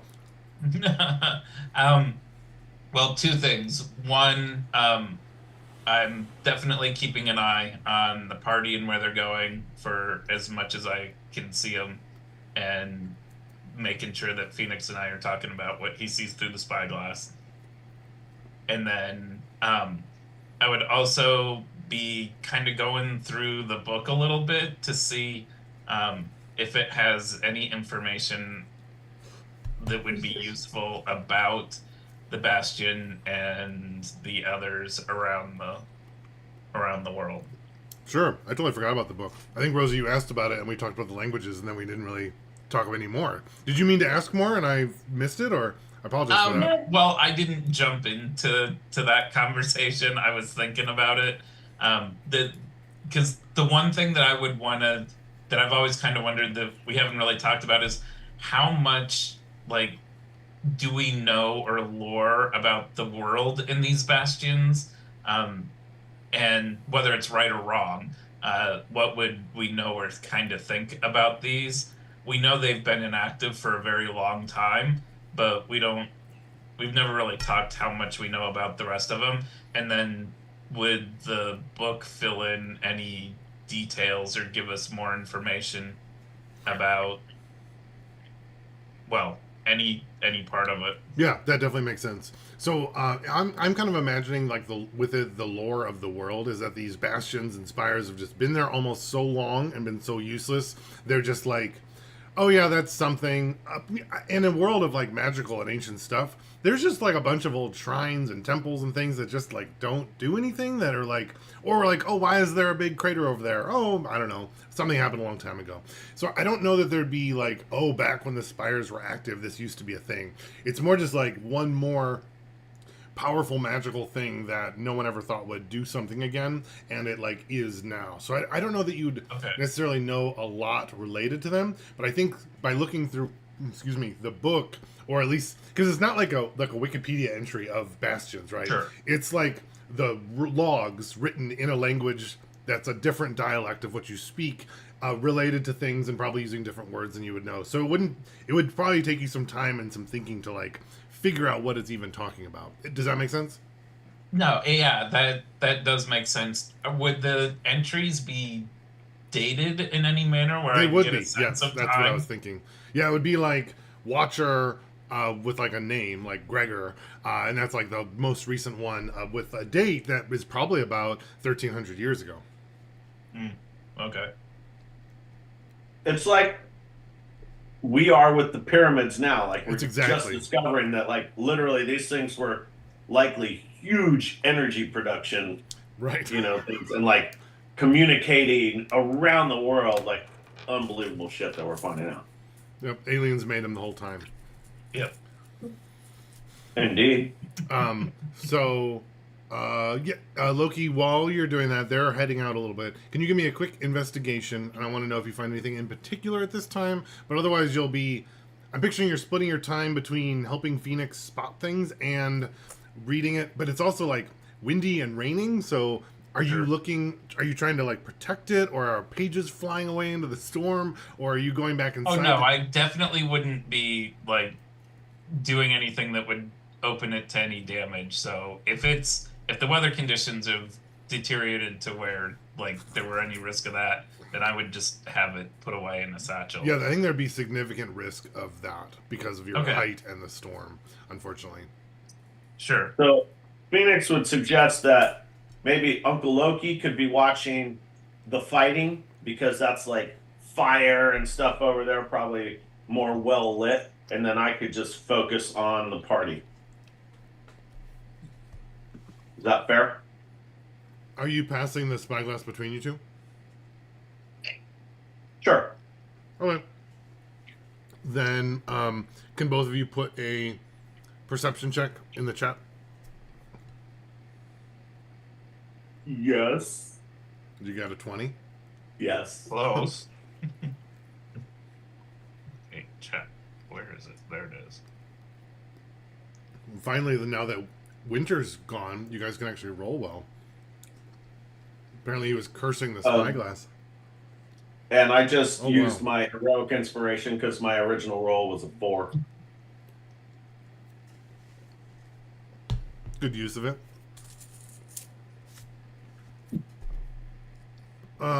Perfect. Let me go Because back. it's not an attack roll, I did just fine. Of course, that makes sense. Buddy the Hunter's rolls are returning.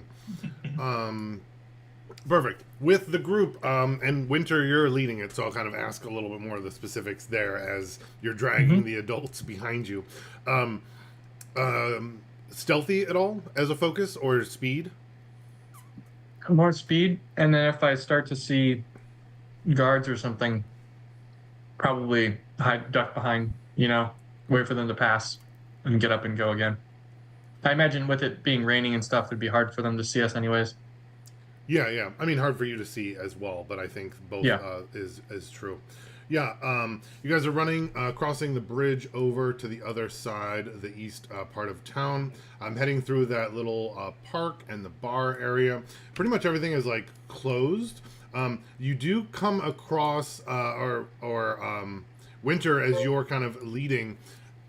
There's a small group of like civilians on a corner, kind of huddled together, talking in worried tones. And they, let me see who sees who first. You would see them before they see you. They're coming up. You could go down a different passageway to avoid them if you wanted, but looks like they're older. They're not armed.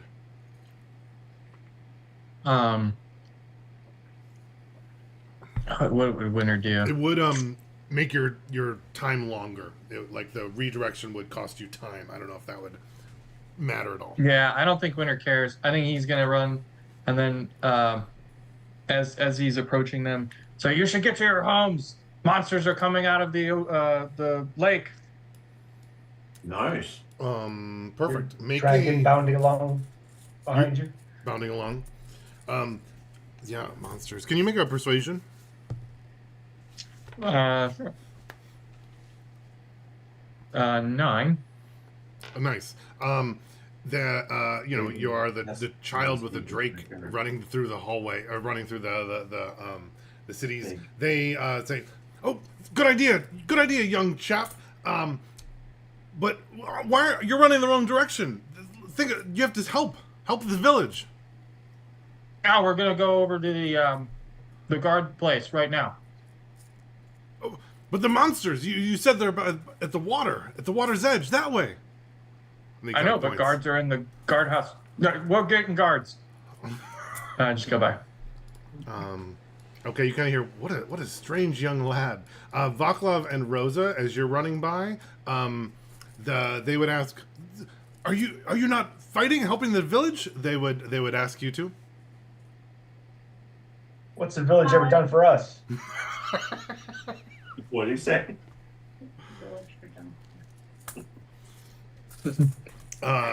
The older gentleman that says it kind of just looks aghast and looks at you as you kind of run by. Rosa, do you do anything or say anything? I do one of these. And I keep running. I like the paladin that just goes with the flow. Yeah, I'm like, following orders. The classic defense. Perfect. Running through over to the village.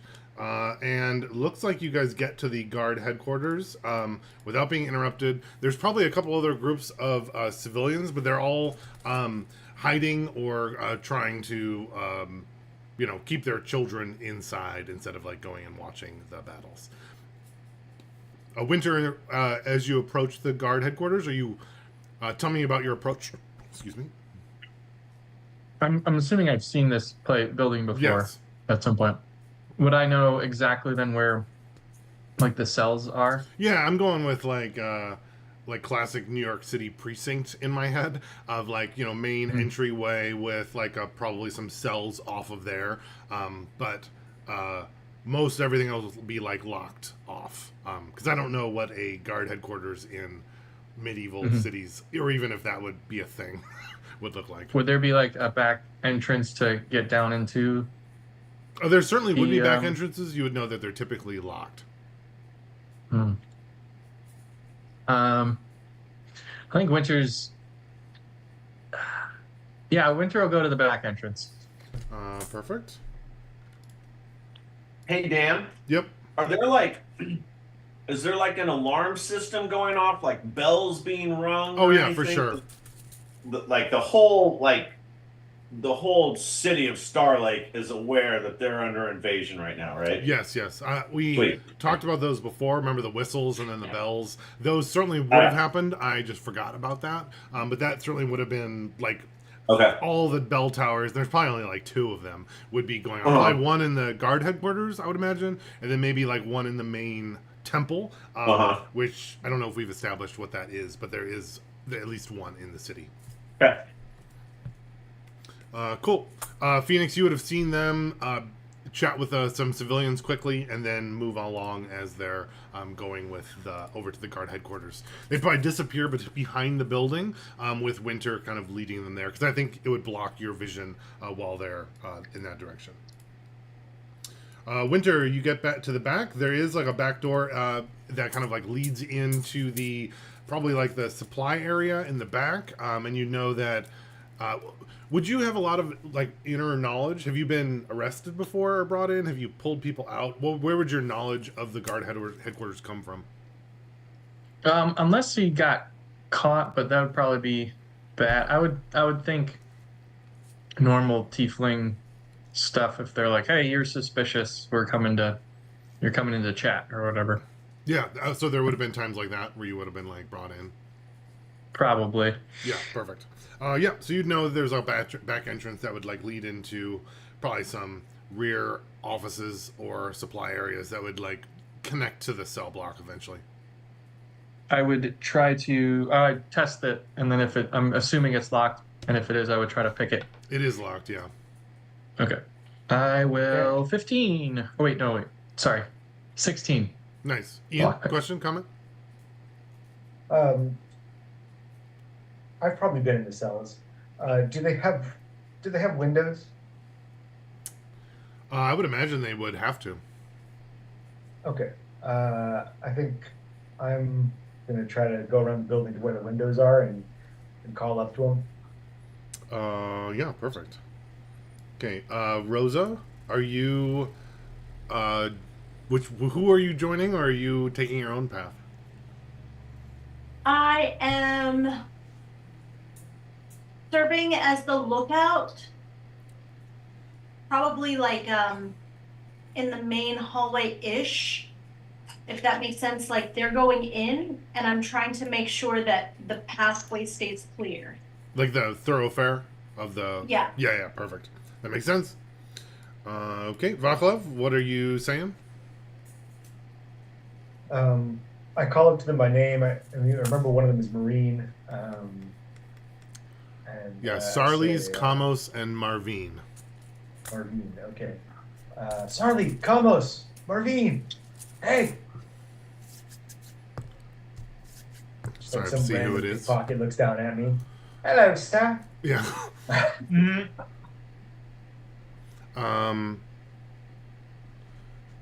You'd hear a voice that you'd recognize as Sarles, and kind of call back, Vaclav, is that you? Yeah, I'm gonna say in infernal. We're here to bust you out. Well, Right. hurry up. The guards are doing something, and it hasn't been great in here.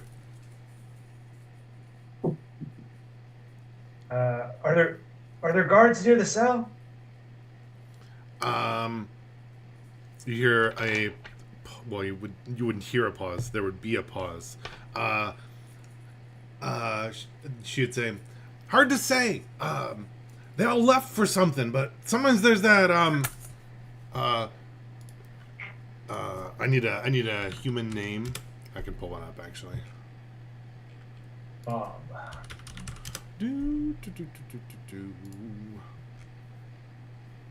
Lars. Lars? Yeah. They usually leave Lars behind to watch the cells, but I can't see him from here. All right, well, hang in there.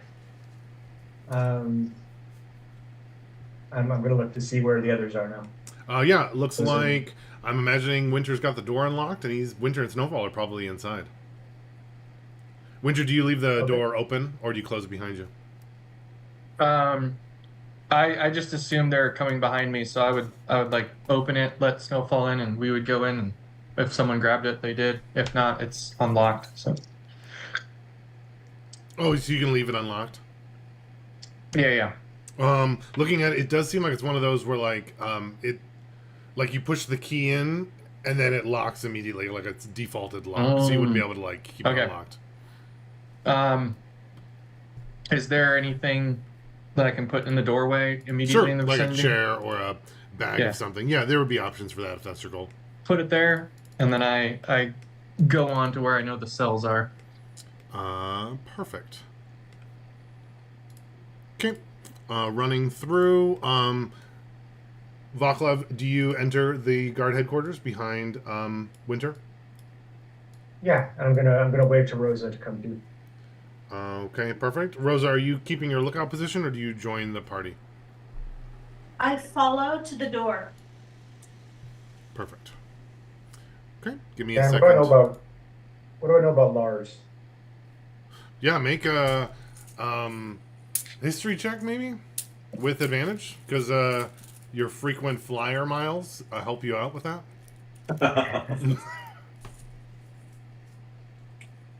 What would you think about like a raw charisma check instead? I like that. Sure. Yeah. My rolls have been terrible today. A raw charisma check instead.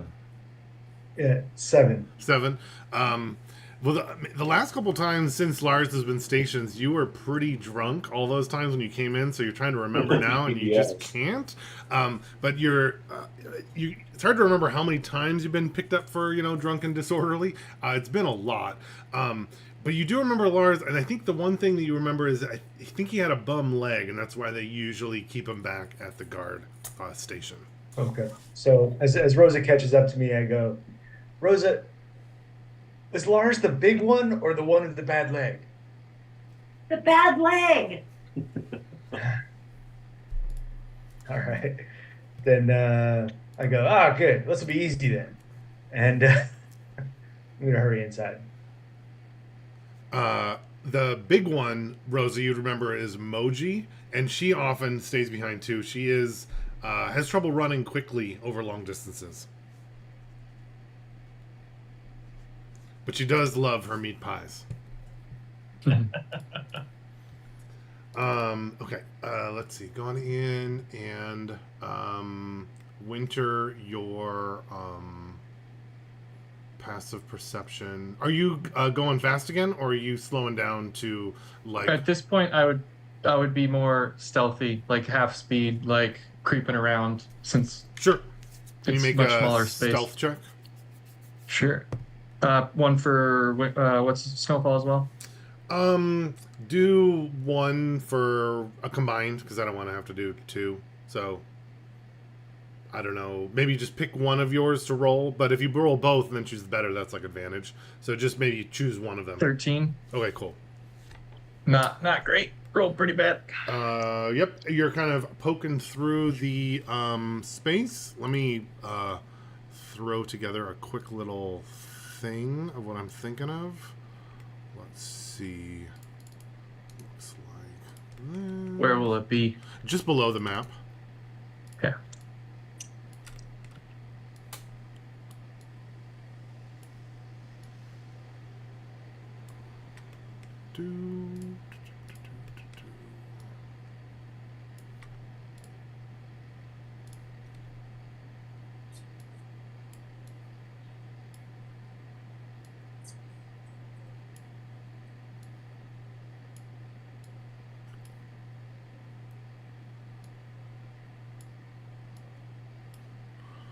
This is...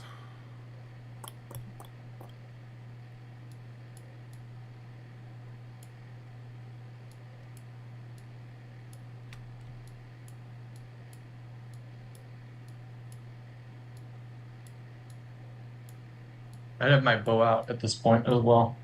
Yeah, that makes sense. Yeah. Seems like a lot of cells, but whatever. They have a lot of unrulies.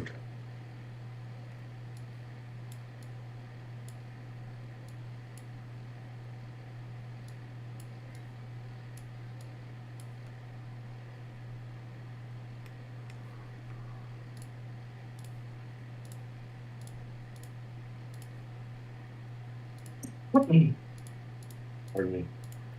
Do, do, do, do, do, do.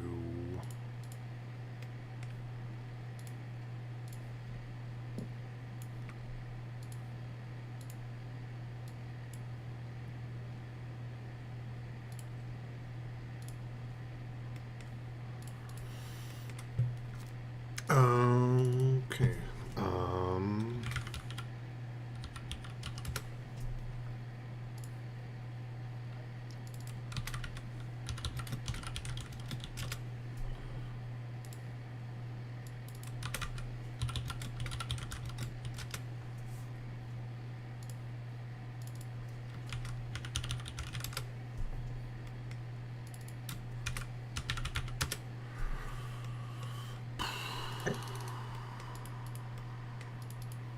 Select just tokens.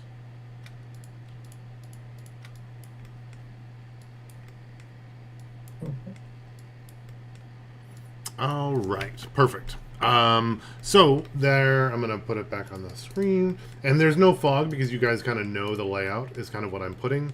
And let's see, we also have. Who are you talking to? Marvine, right? No, the S1. The one starts with S.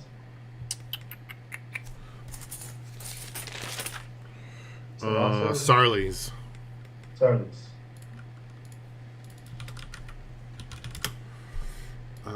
She was probably in here with the little window on the side. Perfect. Okay, Winter, you're going through into the main room. Vaclav, you are kind of coming back in with the things blocked off. Oops, sorry. With the door that was locked and it was propped open from Winter. Cool. Winter, where are you going? Into the general larger bullpen area?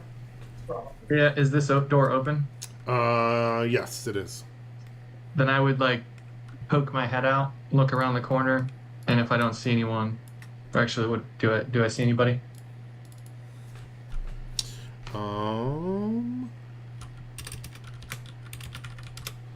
Let me see. I would also look to see if there are keys hanging like anywhere. Sure, make an investigation. And direct Snowfall to do the same. Ooh. I had a 16. Snowfall had a 2. Doesn't look like there's any keys back here in the supply area, unfortunately. I mean, like out in the bullpen area. Oh, looking around in that spot. Hard to see from here. There's a couple spots. There's a couple like little desk areas I'm picturing, and there could be like some piles of stuff on 2 of them. You'd probably have to get a little closer to investigate those more specifically. Say, Snowfall, find some keys, and then I'm gonna head over, if I don't see anybody, to the cells. Perfect. Yep. Go ahead and go in. You're having Snowfall look at the keys. Perfect. Yeah. Vaclav, you're behind. Are you entering the building as well? Yep. Okay, perfect. The door in front of you is open, and you can probably hear a little pitter-patter of what are likely Drake feet up ahead. Exactly. I follow Vaclav. Perfect. Winter, as you get to this corner right here, there is, as you turn through, looking through, Lars is, who you've seen before, is kind of sitting on a chair, kind of looking out in this direction. And he kind of meets eyes with you as soon as you kind of turn that corner. Okay. I'm guessing. What's his like reaction? Is he like getting up and getting a weapon, or is he just kind of like sitting there? He sees you. He has like a wooden like peg leg from like the knee and below on his left leg. So he's kind of on this chair, and he kind of like hops up off the chair, says, "Hey, you're not supposed to be in here." Yeah, I would pick my bow up and try to shoot his peg leg. Okay. Go ahead and make a shot. I'm gonna try to knock it off of him. That is a dirty 20 to hit. Sure. Roll damage. 11. Yeah, you fire a shot into his wooden peg leg. As soon as he's kind of like getting up and putting weight on it, your shot kind of goes right through it and kind of like blows out the back. And he, unable to like hold himself up, he like crumbles and falls to the ground. Ooh, thank you. Dice go coordinate. Whoops. Is that a full diet comp? I'll take another one if you're. Thanks. And Vaclav, have I seen him? Do I know who that is? you had heard of Lars, that he's the good one Okay. to you can run from him because of the peg leg. Vaclav and Rosa, you guys come into the main room. You would see Snowfall digging through like a pile of somebody's stuff at a desk, and you'd see Winter with his bow out shooting at something down the hallway. And then you'd hear, "Oh, Lars, just stay down, buddy. I don't want to hurt you." And I run this way. So I look at Rosa and I go, see, this is easy.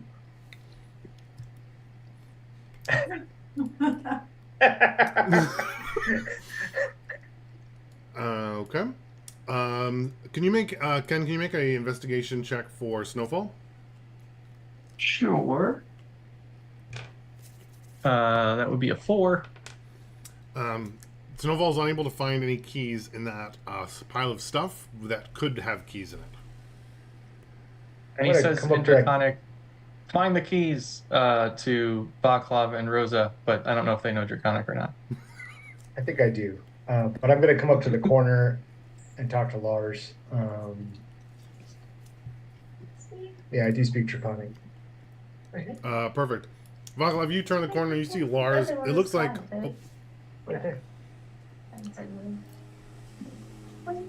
It looks like he is kind of like rolling on the ground like a little turtle that's lost his shell. He's like trying to get back up or pull himself up to his chair. And he's kind of spouting out, "This area is closed. You can't be here. This is a restricted area." Where are the keys, Lars? And after that, I will ask you questions. What is your family? You're no guard. I can't give you the keys. If you don't come in, you can. Well, you can give them to me, or you can have a bad day. Your choice. Winter, you can see that on his hip is like one of those classic guard key rings with all the keys, likely from the cell block.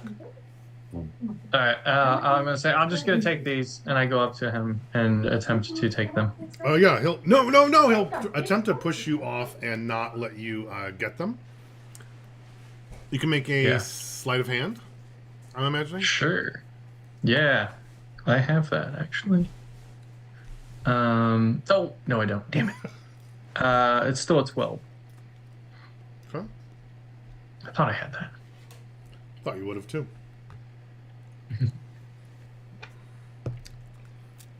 He actually manages to twist his body in a way that makes it so you can't grab them.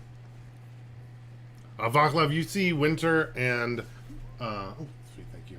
Winter and Lars appearing to wrestle, and it looks like Winter is trying to get the keys off of his belt as you come around the edge.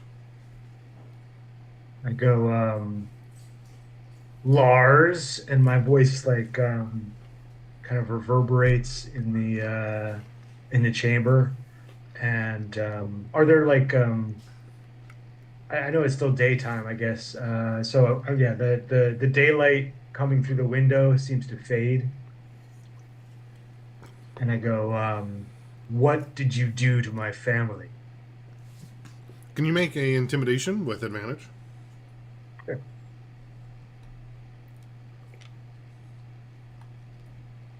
Uh, 19.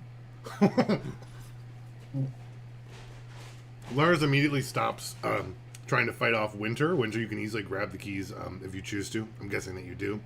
I do. Lars would. I didn't do anything, Vaclav. I was just here the whole time. You know they don't take me to go out to those places. Say, Snowfall gets in his Where- face and growls. where are they? Well, Sarli's and hang on, I can't remember the other one's name. Sarli's and Marvine, they're just down there, right in the cells. You already have the keys. And so who's missing them? That would be Kamos. Was not mentioned. And Kamos? Well, I heard he was at the morgue.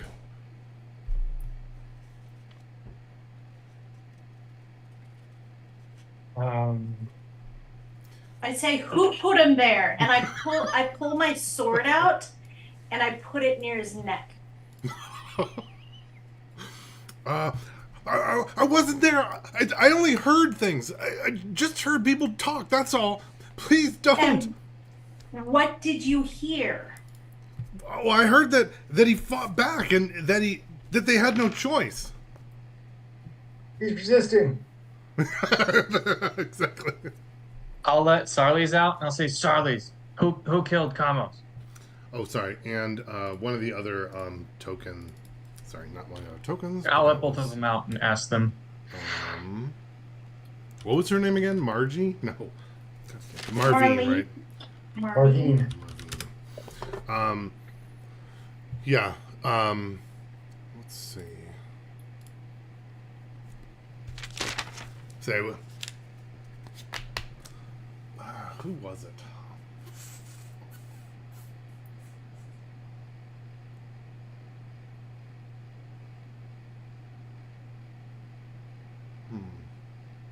You just making up a name? No, I'm thinking if I want to connect it to something else. Okay.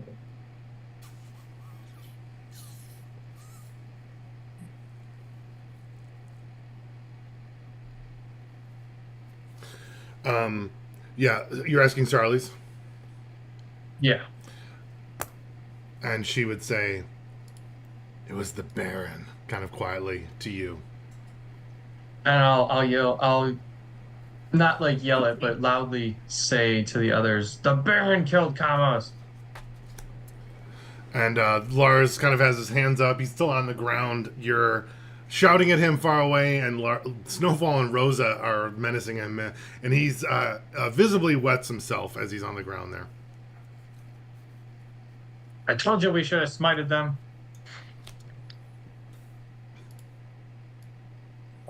Both our people can walk.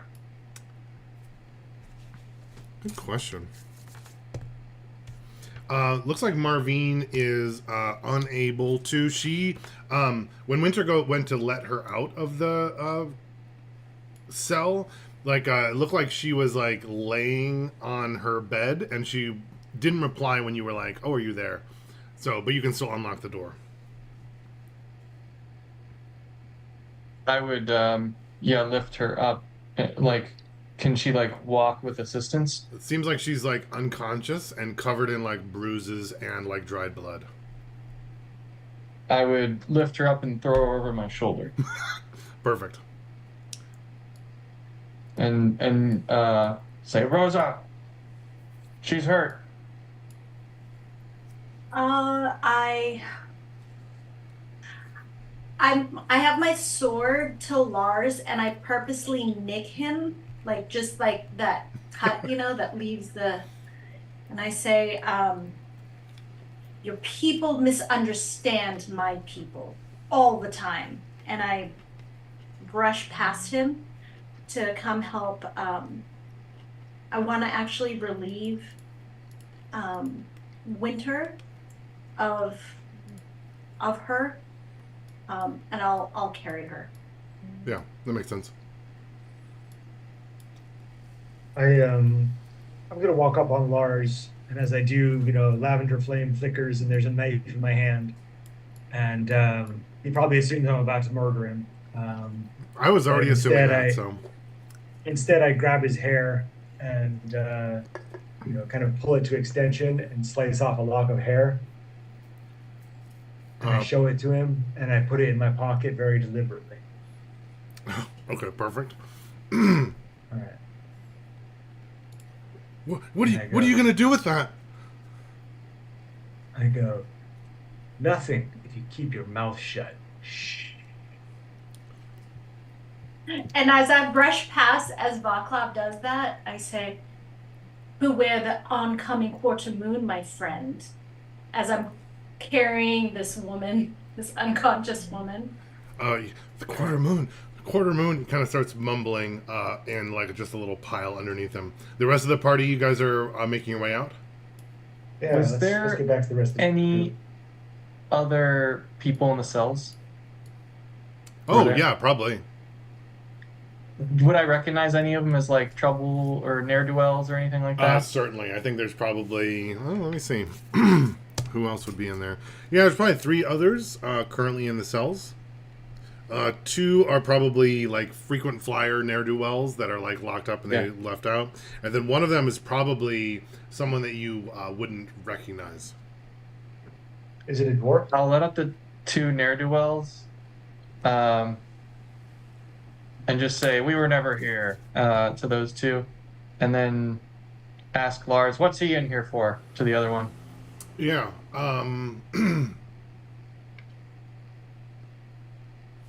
The other one that's in the jail cell, it is a woman that seems to be wearing some nicer armor and sets, and she looks like she's just kind of like sitting in the corner. And you ask Lars, what is he in here for? And he is just kind of mumbling about the quarter moon. Does the person respond or do anything this whole time that we've been walking around? No, she kind of just watches you as you kind of walk by the door to the gate. Is she human? That's a good question because you asked that. Let me think. No, I think she is a dwarf. Oh.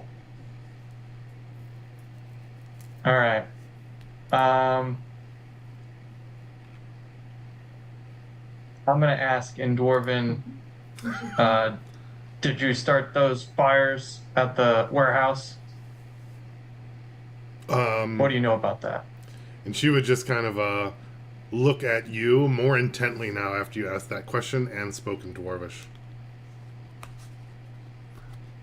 And she would reply after a moment and say, "Let me out, and we'll talk." Oh. Oh. Mm. I think Winter's too curious. He lets her out. Perfect. Yep. Let me grab her.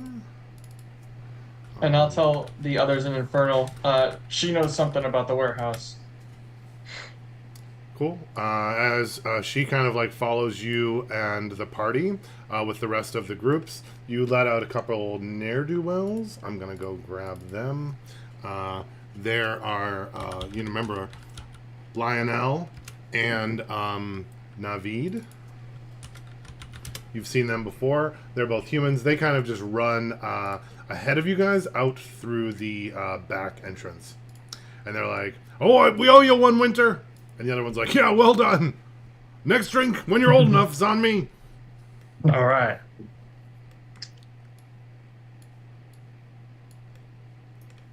And then... Yeah, I'm go ahead. making sure that Zarlis is following me as I hold Marvine, or is it the other way around? I don't remember, unfortunately. Wait, you talked to Sarli, so I think it's Marvine. Cool. And are you directing them back out to the back, or what's next? Yeah. Yeah, I think we'll leave, and I'll tell Snowfall and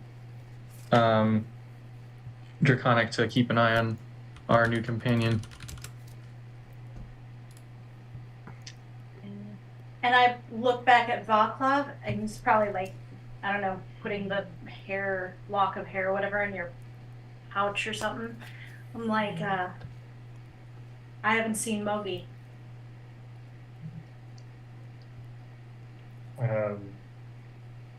I shrug and I go, "Oh yeah, she's the large one." And I go, "Come on, let's get back to the spire." Okay, headed through. Yep. The Winter, you're kind of moving wherever you are. The dwarf kind of says to you, "Thank you for freeing me. Unfortunately, I have my own mission to go on. Next time you're at a dwarven temple, tell them Purple Ribbon sent you." And she darts off towards the main entrance of the guard barracks. Is she speaking in Dwarvish? She's speaking in Dwarvish, yes. All right, I'm gonna write this down. Purple Ribbon.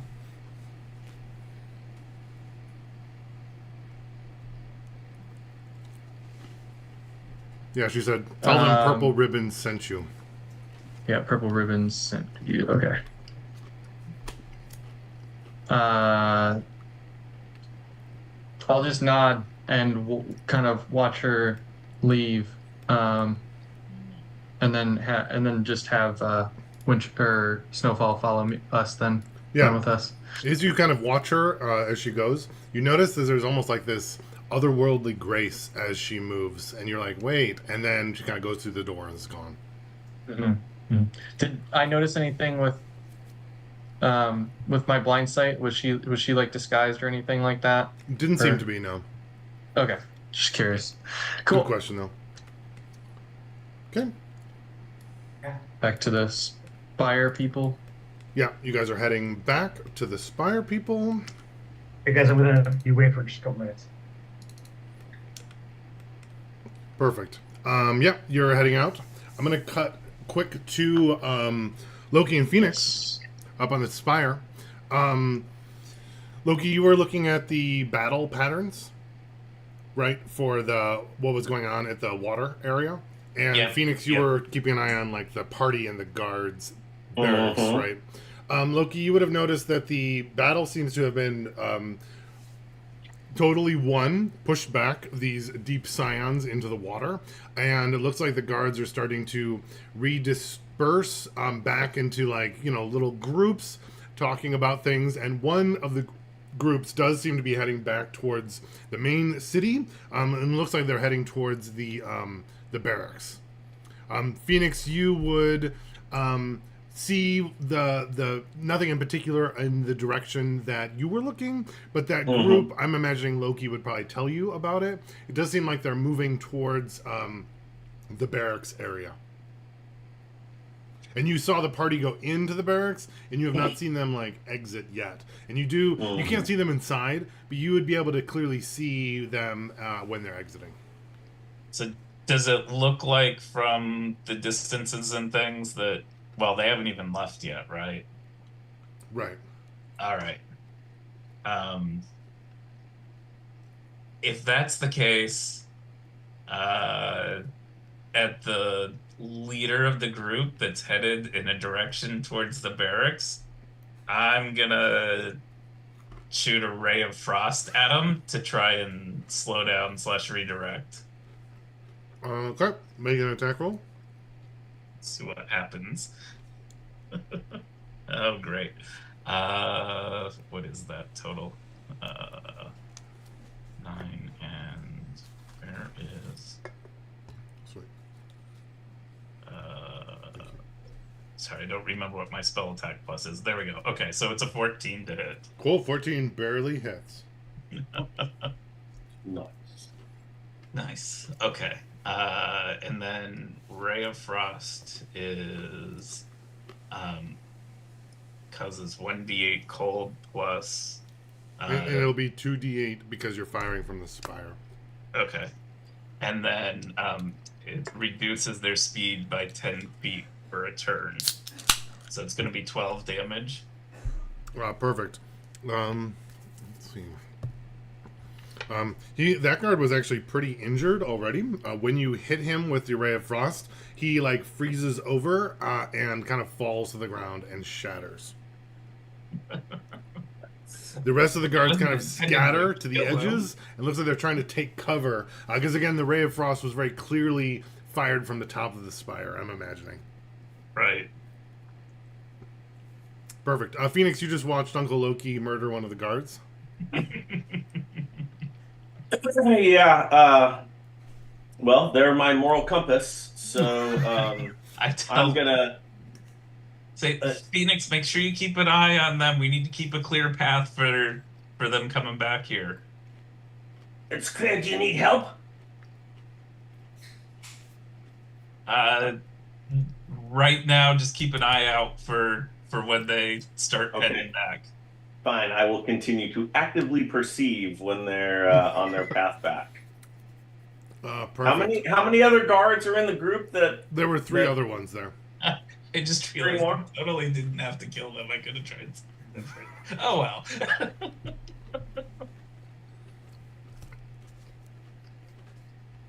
Okay. Cool.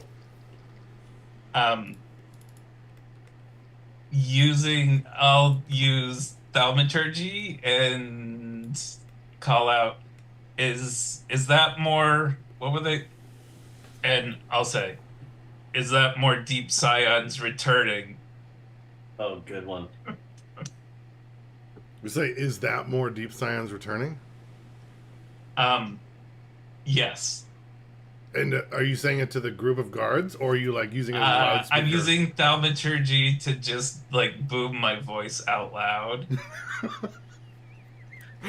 Got it. So you're not saying there are, you're just asking the loud question to the whole village. Is there more deep scions coming? Yes. Got it. And the party, you would hear that. This is kind of right as you're leaving the guard barracks. You'd hear Loki's incredibly loud, magnified voice coming across the whole village. Is there more deep scions coming? And the rest of the guards and everyone would be reacting and trying to hide behind things, being very confused as to what's going on. Perfect. The party that was in the guard barracks, you guys are heading out and then heading towards the spire, right? Yeah. Okay. And- As you're. Yep. I wouldn't take the same path. I would go probably straight west and go along the river. Got it. Perfect. Rosa, you're carrying Marvine. Are you like over your shoulder or any particular way?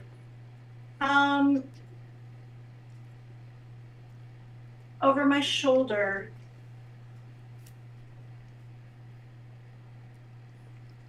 Perfect. Okay. Sound like you were gonna say something else too. Cool. Heading over that way. Then what I'm thinking is, as you go by, I think there's another probably group of civilians that would be kind of like watching you from like a little stoop of one of the houses as you're going by. Mhm. And would you guys in the party say anything to them? Hey, Winter will go. You should be inside. There's squids attacking.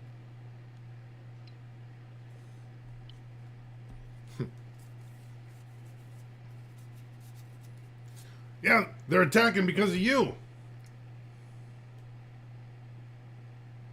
Well, that's news to me. And I keep running. Perfect.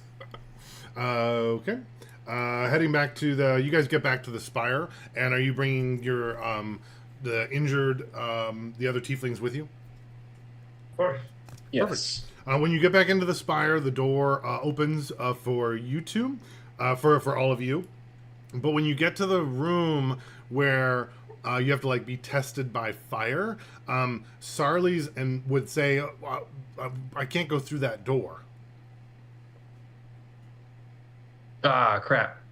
You might have to stay here. Don't go through the door. I go, Edge, can you hear me? Yes, yes, Vaclav King. You say, these two are my guests, all right? They can go anywhere I can go. Let's go. Would you like to deactivate the test of fire? Yeah. Deactivate all the things that kill us, but close the outer doors. Yes, Vaclav King. And the door, Sarlis would say, "Oh, the door just opened for us. Who are you talking to?" That's Etch. He's kind of a dick. I go, I got a butler now, you know. Sarlis would, no one would be your butler, Vaclav. He should be my butler. I go, no, things have changed. Huh? What do you think, Rosa? Who's a no account schlub now, huh? As you motion to the pendant hanging from the spire, 400 feet tall. I roll my eyes, completely ignoring the ask, and I'm like, Vaclav, where's the infirmary? Edge, do we have an infirmary? Not currently, but we can make one. Oh yeah, make one. As you wish. The Phoenix and Loki, you guys would see the rest of the party re-entering the spire. If you wanted to go meet them, you certainly could. And I'm gonna use Phoenix, let's head down. I'm gonna use All right. lay on hands. Now that we're in the spire, I'm gonna impart some health points or healing points to Marvine. Yeah, perfect. Whole 3. Nice. Probably all that she had. Oh, and Edge, tell Loki that we're in.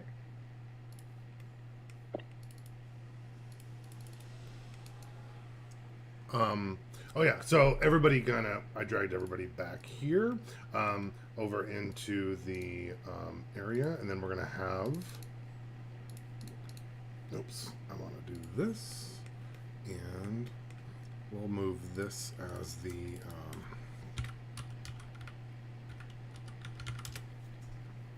infirmary with some beds in that space. Cool. And you're bringing Marvine, I'm guessing. Did you, Rosie? You said you gave Marvine a couple of hit points. Yep, 3. Okay. Yeah, she does wake up in the infirmary, and she kind of wakes up with a start and says, "Whoa, where are we? Wait, am I dead?" No, but you're safe. Oh, safe. This is much better than the cell block that we were in before. Well, I'm looking over her body and her bruises, and I say, "Who did this to you?" Well, it was one of the guards. I can't remember who. They were trying to, knock over all of our stuff, and I just didn't like it. That must be the same guy that kicked our cart. I don't know who kicked the cart. Probably. I think they're all jerks. Well, I got one of them for you. Oh, you got him. Did Where'd you get him? I hit him with some magic, and he went down. Oh, Yeah. you injured him pretty good? Oh, he's dead. Oh. And Marvine would look to you, Rosa. Is that how we solve our problems now?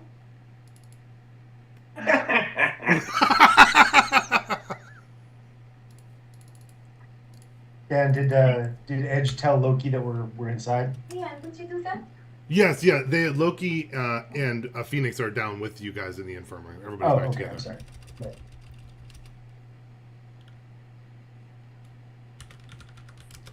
Rosa, do you say anything? I do the close my eyes and just, I'm trying not to let it get that far. Winter's working through some anger issues. Anger Since Rosa issues. doesn't I'm say not angry. anything- Since Rosa doesn't say anything, I'll say, "Hey, listen, there's a new order now. The Tieflings are on top." Tiefling's on the top. Well, that sounds Right. better.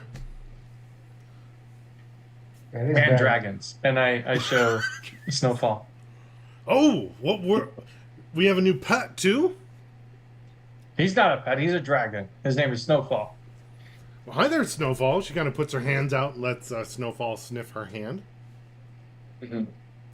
How does Snowfall react? I think he'd like shrug and. Oh, okay. I and didn't know her, if he's like growling or anything. So, where are we? This is a kind of a dark little room in the middle of nowhere. Headquarters. Our lair. We have We're a in lair? Bas- Yes. Rosa, how long have I been out? I'm like, we're in the Bastion. The what? Yes. No, we can't. We need to get out of here. And she kind of like tries to get up out of the bed that she's in and quickly like loses her breath. You can't go in there. I go, no, don't worry. And I point to one of the pennants hanging in the room. And she goes, Vaclav, what did you do? We took over the bastion. Took over the bastion. Oh no. Yeah. And she kind of just puts her hands over her heads. And Sarles goes and sits next to her as well. And I say, it's true. We have taken it over. We have found some power. Vaclav has assumed control for the time being.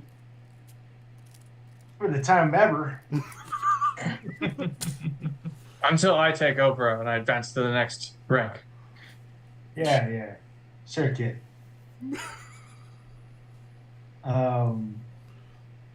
No, all we got to do now, we got to get Lydia, get her back here, and once she sees I'm master of this fire, she'll change her tune. That Lydia, she didn't seem like she had an open mind about you anymore, from what I remember. I go, hey, that's That's just a little wrinkle. We're gonna iron that out. After that last business, remember you spent her last fortune on that Well, sure, but underwater bathing competition or something? I don't think you Um, know what a fortune is. I go, that's water under the bridge when she sees that I'm master of the spire.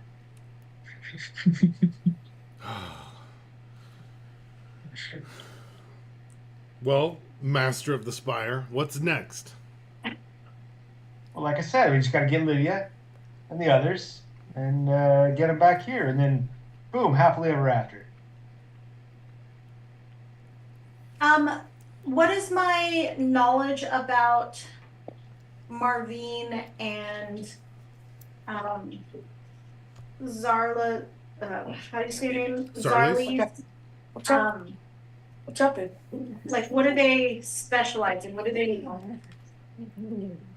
Hey, Ben. Yeah, Marvine is she is we're gonna say that she's like 40 for a woman, and she has I have a couple of like modifiers with her, so I can just kind of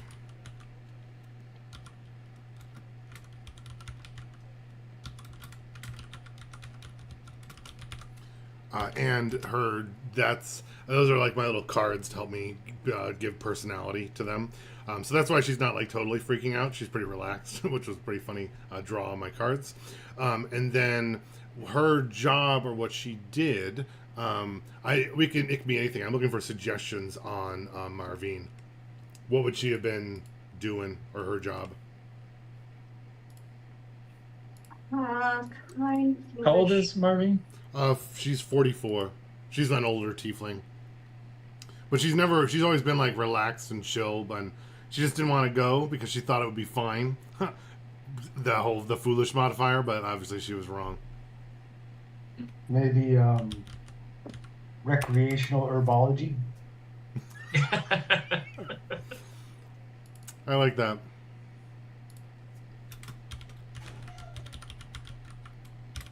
Say herbologist, recreational one. Probably why she's a little relaxed all the time. Mm-hmm. And then we'll see Sarlies.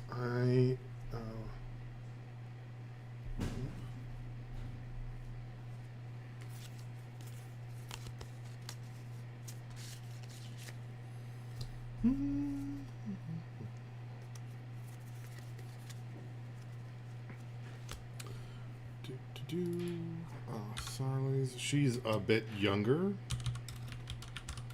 And I have for her.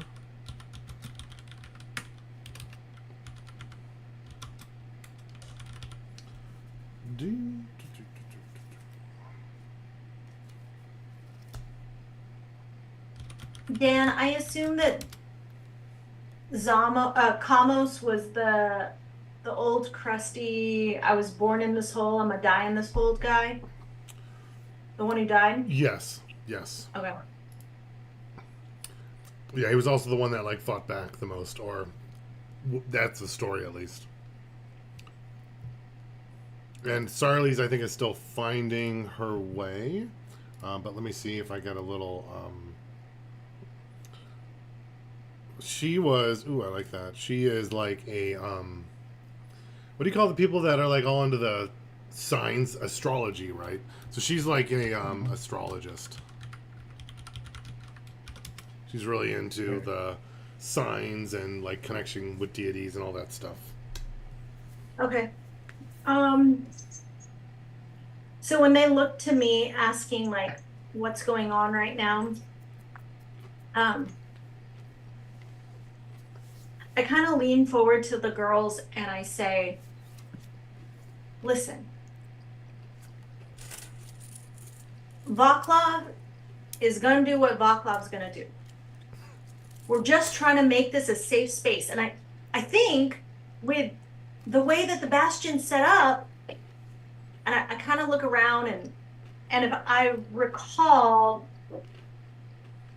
what's his name? Etch was talking about how we can make the Bastion be whatever we want it to be. Mm-hmm.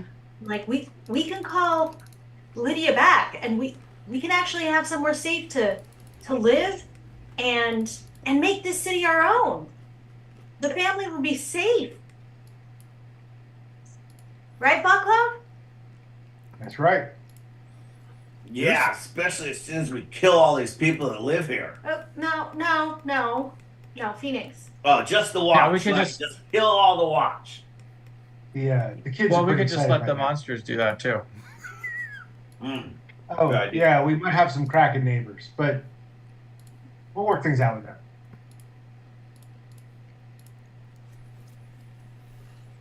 So, Rosie, you're saying we're going to make the Bastion our home? And we're going to live in the middle of this city of Star Lake right here in the darkness?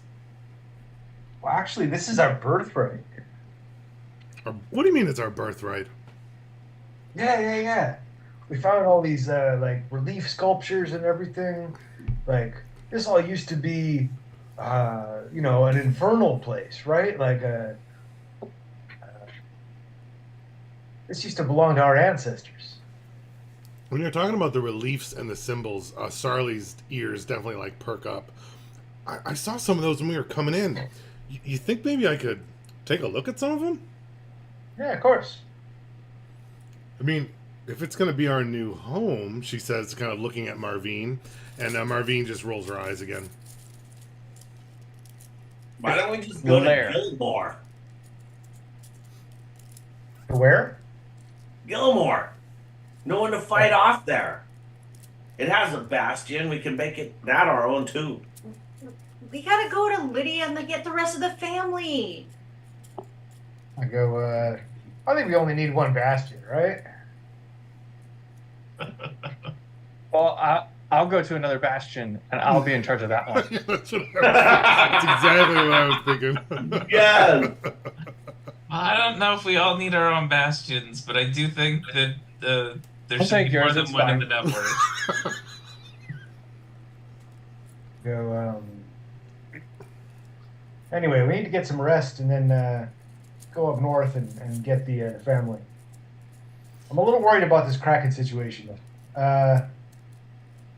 Edge, do we have anything about the Kraken? Do we have like an archive or something? What would you like to know about the Kraken? I know quite a bit about it. It was the main purpose of this spire, of course. What was the purpose? Oh, to block the incursion. But okay. So what's the Kraken want? Oh, to kill everything alive on this plane of existence, of course. To turn it all into his watery domain. Oh yeah. Yeah, they'll do that.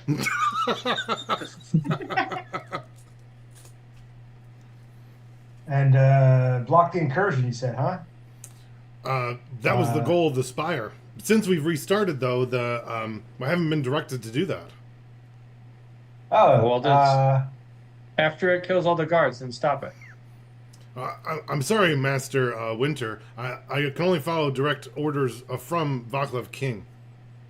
yeah, you knew he was going to say that, didn't you, Winter? I'm getting my own spire, and Winter kind of stomps off to the corner to talk to Snowfall. Snowfall also tries to stomp off with you, but his little footsteps don't make a lot of stomping sound. Yeah.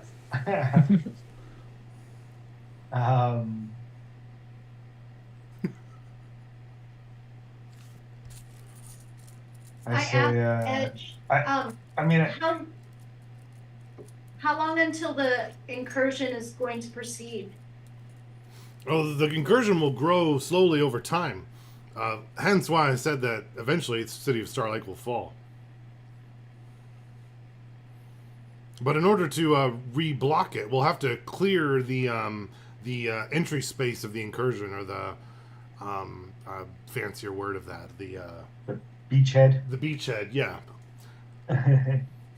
Unfortunately, though, that's under 150 feet of water at the bottom of Star Lake. That's where it connects to the Oh. watery deeps, of course, to the Kraken lands. Kraken lands. Well, How can we do that? That doesn't make any sense. Well, if you hold your breath, you go down and can clear out the deep scions. I'll be able to reblock it as long as the spire stays under your control. Holy cow. I will Easy. need more power to hold that as well. And as you know, the power of the spires comes from its followers at each location. Oh yeah, of course. Obviously. Well, that's another reason to get the family back here. If you insist, sir. What? You can get the family back here? Oh, are they nearby? Well, they're like a next town over. Unfortunately, the range of the spire is only relative to how large the network of your spires that you have connected. Yeah. And then Alright. I'm pacing as this conversation's happening, and I'm like, okay, so let me get this straight. The end of civilization is coming because of the incursion of the Kraken, which can only be stopped if we clear The beachhead. the beachhead, which is 150 feet underwater. And in It's order to swarming do with that, squiddies. we need to get rid of the deep scion, and we need more magic from the bastions, which are offline, through all of the followers. And that's imminent. Well, that's Is that mostly correct? correct. The incursion is nothing new. It's been permanently here as long back as my memory banks can go. I hate to ask you a question about time, Etch, but how much time have we got The time before what? before the beachhead is irreversible? Well, good question. It's hard to say, but I would imagine. Let's see. What would he say? It would rarely be irreversible. It's much more likely that enough krakens or enough deep scions would go through that the most of the living creatures on this valley and in this continent would be killed. That would happen in about probably within the year. Cool. Great. Super. Okay. And Edge, do you recall when the king blocked the magic in the scions? I mean, in the bastion? I've heard that story of the something that the king did to change all the spires, but it seems as though that's been undone because you're here speaking with me. Now, if the Kraken eats civilization, we'd still be fine, right? As long as you stay within the spire. Oh, what are we worried about? And I say, Bob, That's what I said Lydia. earlier. Rose, what? You said Vaclav what? Lydia! Lydia. Well, we get Lydia here.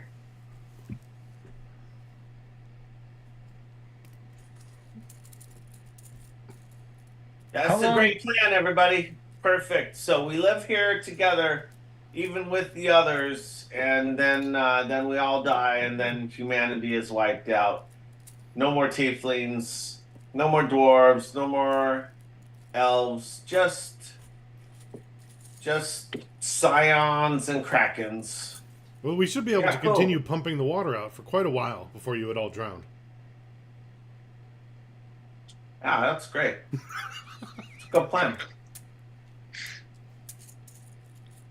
Sounds like we have to stop this. We could just maybe let them take out some of the guards first, like the Baron. It sounds like we should probably head up north and get the rest of the family. And maybe see what Yeah. the spire there is like. Yeah, let's. I'll take that spire. There's no spire at North Fork. There's not. No. There's a spire past it, though, isn't there? There's a spire past it, yes. Yeah. There's also a spire at Gillimore where there's no fucking other people. Yeah, let's go that one. That we know of. We could get the family and bring them to Gilmore.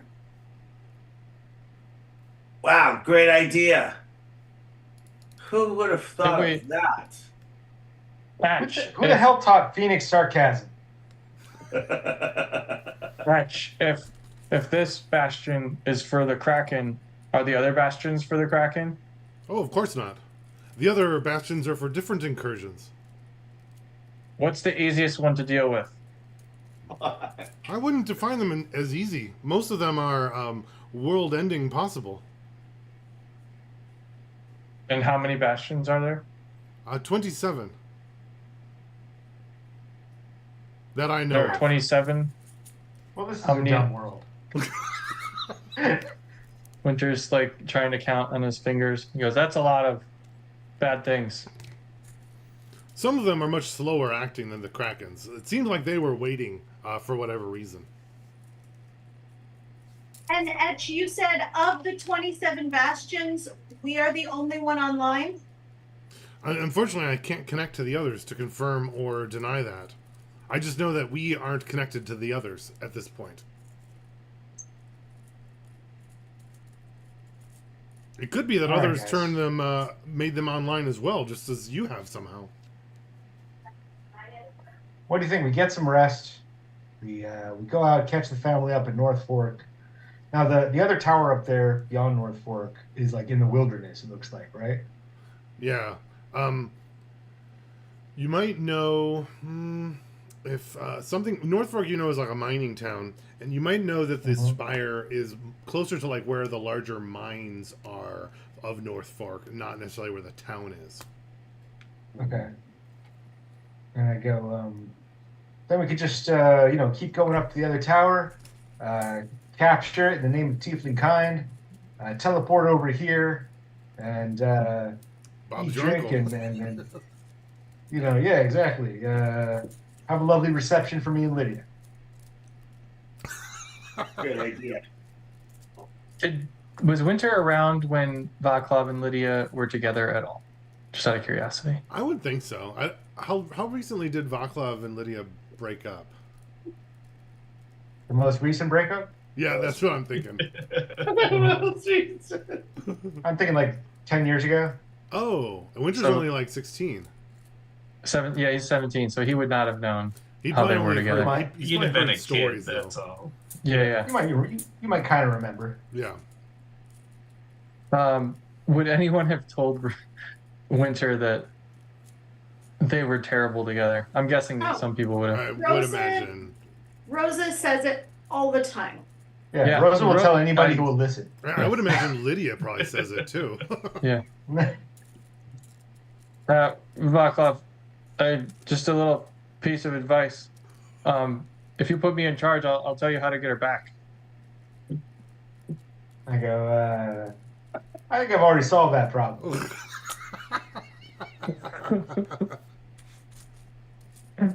You're going to be too busy managing this. You should pass all that off onto me, and then you can, deal with your relationship problems. Yeah, kid. I asked Hey. Edge as I'm watching all this go down, and I'm looking at like maybe there's like the map that we're all looking at, and I say, Edge, which one of these bastions is preventing the incursion of dragons? Yes. Oh, the incursion of dragons. I've heard of that. But at the moment, I can't quite recall. My guess would be over in the Dwarvish lands. There's probably one related to that. Especially We those need to red go there dragons. next. Watch out for them. Especially for the what's? Red dragons. Uh-huh. Yeah, red dragons, they're pretty gnarly. And then Winter is going to start spewing Red Dragon facts until someone, even if no one's listening. Phoenix is riveted. Etch He's would, got like a little box. He's got like a little box of like Red Dragon trading cards, and he's Mhm. like they have like the histories on the back and little paintings of them. well, Yeah, it's in his book, Yeah. right? As pages of the Red Dragon book. And Yeah. I think as you're going through it, Etch would probably correct you on some of them. Like, oh, this is the most powerful, and Etch would be like, well, actually, that isn't true. There's Balrog the Great II was one of the largest and scariest red dragons of all. And Winter, I don't know if Winter would agree or disagree with those. Winter would probably look at him skeptically Oh, yeah, not and be believe like, yeah, like, you've not known a lot of things here, Etch. I don't think you know about dragons. Of course. I'm sorry, Winter. all right. But he would still probably ask what he just wants to learn, so he would ask what he thinks about different things too. Yeah, you would be Um, telling him about some of the yeah. other intricacies of dragon kind. Mm-hmm. But what about you, Loki? You've been quiet this whole time. I have no grand desire to be at any particular bastion. I just think we need to get the family back here.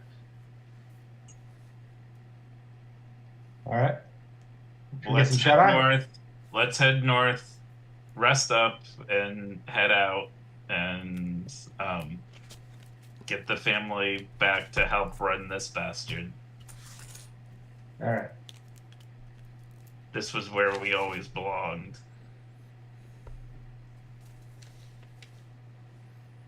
All right. Well, everybody pick a bedroom, I guess. Yeah.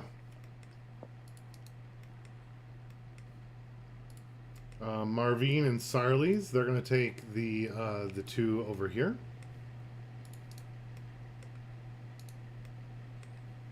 I'm gonna be across from Sarlis. I was figuring think I that's lost where Winter Winter. would go. I lost Winter. I don't know where he is. Oh no! Oh, did you move him into the fog?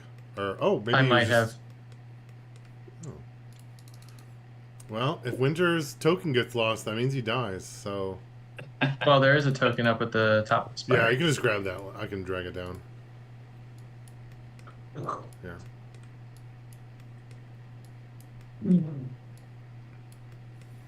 Cool. Vaclav, Phoenix, Loki, you guys taking a room? Perfect.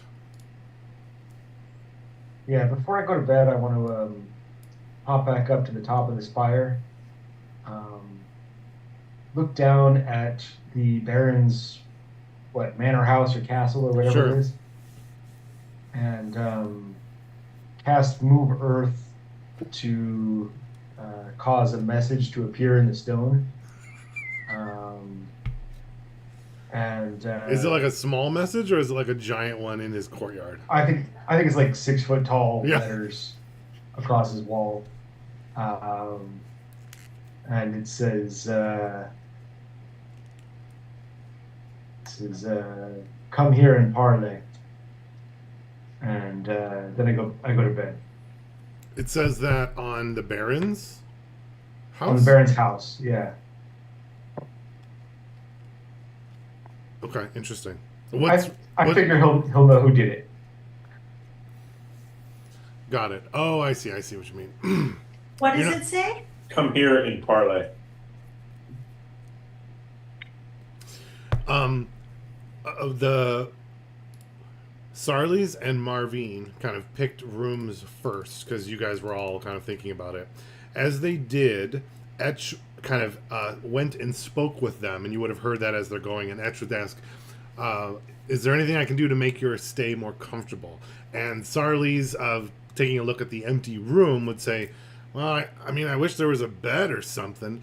And Etch would say, well, "As you wish," and then it'd be kind of like a manifesting from the ground out of the magic from the spire, like a bed would appear in her space, and then she would be like, "Oh, I'll take a desk and area and all like a picture," and with that, those things kind of start appearing with Etch as she kind of decides that. So Marvine would do the same. If you were to go into Marvine's room, you'd notice that it's a small little couch, and most of the rest is like bottles filled with various herbs and a little cabinet with all sorts of implements for probably smoking or turning into a different scents, the like herbs and mixing that she has.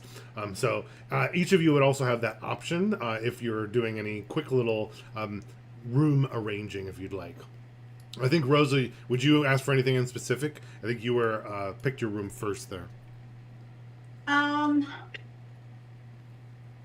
A simple bed, someplace to doff my armor, and like nothing special that I can think of, just like a very minimalist style bed chamber. Perfect. With Loki, he would ask you the same. I would get a luxury canopy bed and just the basic bedroom items. A desk, a dresser, and a comfy place to sleep. Perfect. Then, Vaclav, which room are you taking? I'll take the keeper's room. If you go over to the keeper's room, and it looks like Snowfall and Winter are already in there. Because he went up to make the message, so he would already be playing around with all the stuff in the chest, and I'm imagining it's spreading out. I'll go into the room next to it, and I tell Etch to knock down this intervening wall and combine these two rooms into one. And I would say, of course. Yeah. And I make a bed and a big black velvet painting of myself, and we do like fire, water, liquid, stuff like that. Stuff that was in the trial. Yeah, definitely. Okay, so I'll do a big hot tub and some big fireplaces and a mirror on the ceiling above the bed. What is the mural above the bed? No, mirror. Oh, a mirror. Okay, that makes more sense. So going with classic sleazebag. I like it. Yeah.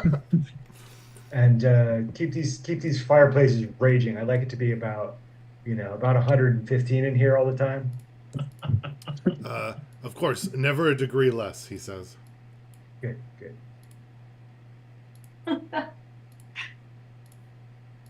I think the bed is a water bed. Oh, yeah, of course.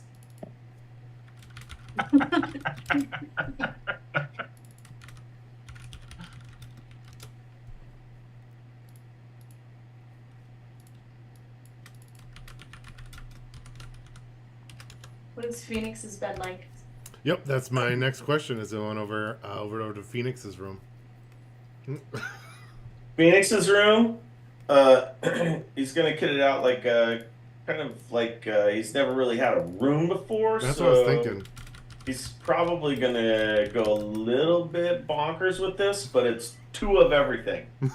So bunk beds, two little desks, two mirrors, two wash basins. Two. I also was thinking it'd be cool to like have in there like I want like little like a little kind of target practice range so that he can do his spells and practice his spells in there. You might have to expand the space to do that. Would you ask Etch to do that? Sure, why not? Yeah, we could go double room. I wouldn't even know that happened across the hall. I'd just be like, yeah, 2 rooms. No, well, if you're asking for that, what he would say is he'd be like, oh, sure, I'll build a target practice room just off the back of your bedroom. Oops, come Oh, on. perfect. Like that. Oh, sweet. Yes. Okay, and then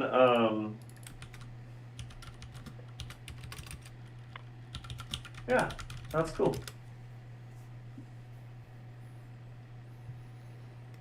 Perfect. He'll go over to Winter and Snowfall's room, and he'd ask the same. Yeah. A bunch of dragon stuff. So Right. yeah, pictures all along the walls, and a picture of Snowfall in like mid combat and stuff too. And then he'd ask Etch what dragons usually like sleep on and Say, such. usually they sleep atop their hoard. Yes, I want a horde, and I want to sleep on top of it.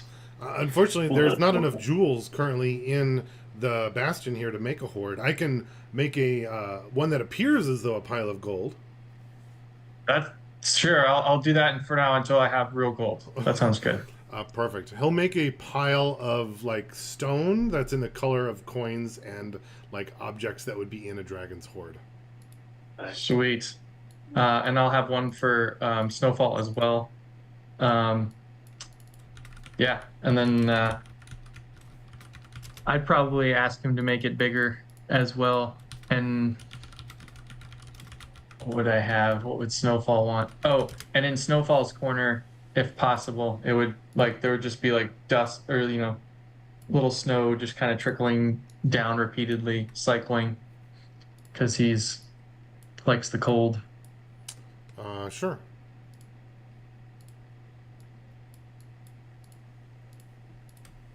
Let's see if I can. Oops. Yeah.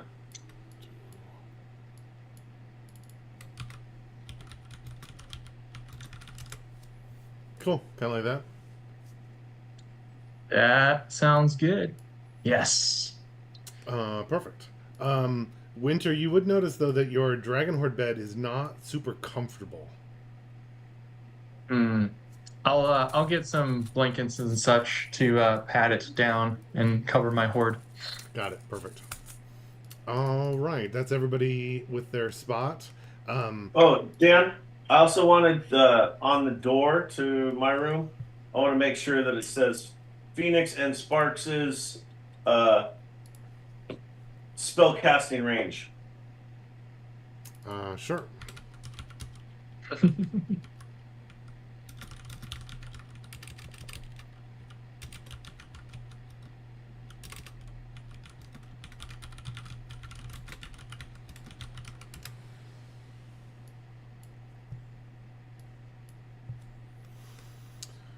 Perfect. I would imagine there would you guys show each other your rooms at all after it's set up? Mm-hmm. Oh, right, perfect. I was imagining that too. I was mostly just picturing Rosa's eyes rolling as she looked in the other rooms, yeah. especially Vaclav's. That's what I was thinking. And I'm like, wow, Vaclav, way to keep it subtle. Lydia's gonna love this. And I like, point to the waterbed. Like the waterbed, the mirror on the ceiling, and the two fireplaces. Yep. Hey, I can hear the sarcasm, Rosa.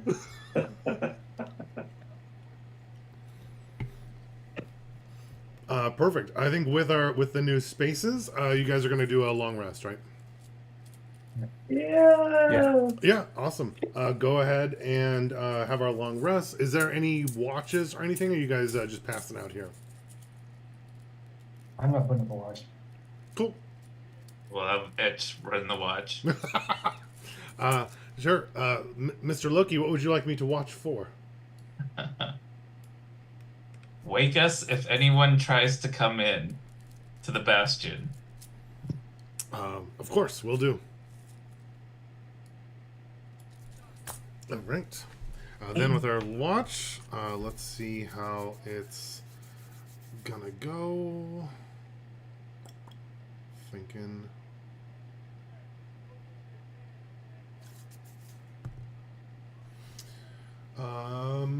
Perfect. Yeah, the everyone's 8-hour rest goes well. You wake up kind of like being probably some of the most rested you've been in a very long time, whether it's resting in the spire's location or your perfect bedrooms that you kind of helped design. Something about that, you kind of wake up significantly refreshed compared to before. Everyone actually wakes up with 1d6 temporary hit points that you wake up with. Yes. Now that might not help All right. Vaclav, who can already get his awesome temporary hit points, but for the rest, that might be nice.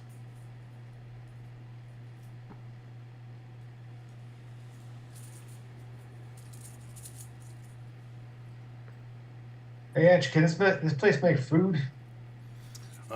It can. Let's see. Is that room to the north of the rooms here? What is that? They're mostly empty now. They can be repurposed to whatever you choose. Okay, I say, yeah, make that room into a big dining hall, and let's see. Oops.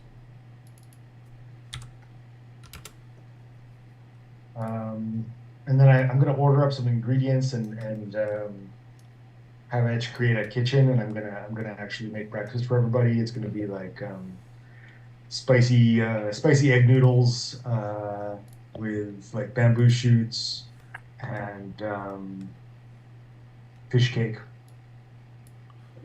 Nice. I'll have the kitchen off the edge of this.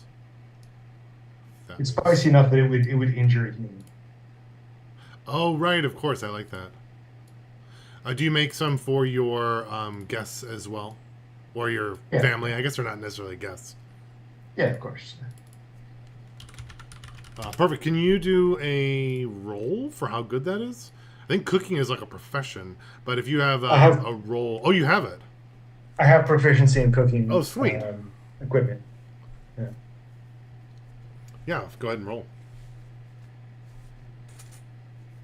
That's not a good roll. Oh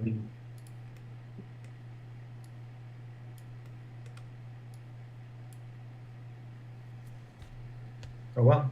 I guess it's not good, and I think I probably taste it, and I'm angry about it.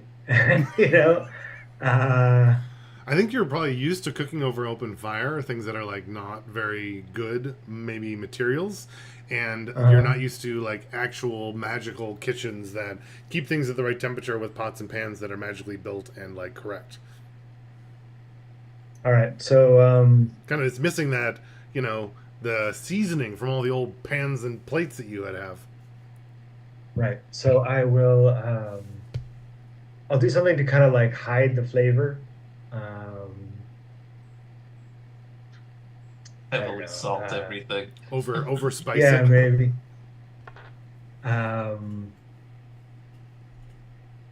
Yeah, I think I'll just like turn the spice up to where it's actually going to be like even a tiefling is not going to really taste the flavor anymore, and it's just going to be hot, and then I'll bring it out and dish it out. Perfect. Yeah. All right, I'm getting a little table. So I'm picturing in the dining area, it's like one of these like medieval big tables in the center. Is that kind of what you're imagining? Sure. Yeah. All right, cool. Yeah, cool. Everybody out for breakfast in the morning? Oh yeah. All right. Vaclav made plenty of his spicy noodles. They are super spicy. And if you dig a little deeper, they're maybe not very good, but I'm imagining everybody's pretty happy about how things are going, so I'm not sure you'd care too much. I don't think I cared too much, but not understanding. I'm like, wow, these are different. Thanks, Valclav. But I'm like, you changed the recipe. Wow. I think it's Etch's fault, really. He summoned the ingredients. My apologies, sir. Yeah, that's all right. Just next time, something better, huh? With the table, I was imagining there's like the head of the table, and Winter and Vaclav are both trying to sit there. And I was thinking that probably Winter would like drag a chair over to also sit at the head of the table. But I don't know if that's true. That's what I was thinking. Yeah. Sounds good. Perfect. I ask Etch what happened in the night.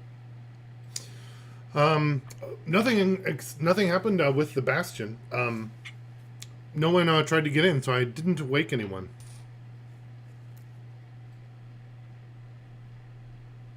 It looks like the incursion has gone down a little bit. I don't think it's resolved, but they could just be waiting up to press in again later, gathering their forces, if you will.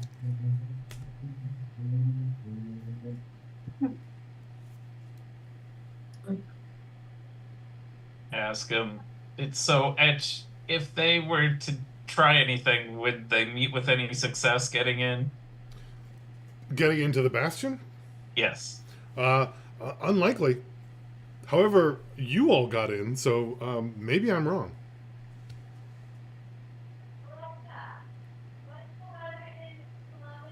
Well, a fully repaired, functioning bastion, is that likely to keep out an army?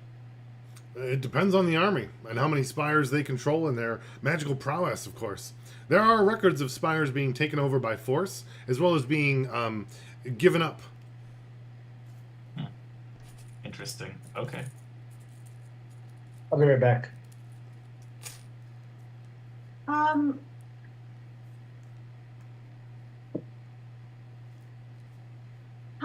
I asked Etch, how many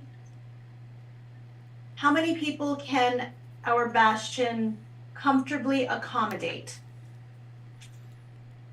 With its current state and low magical reserves, no more than about 15 currently. However, if you have more initiates that join the order, that will increase our power. And then I ask, what fills the power reserves? Mostly, the belief from sentient beings fills the power reserves. The belief in what? The power of the order of the Shannara. Probably just get everybody in the city to believe in it then.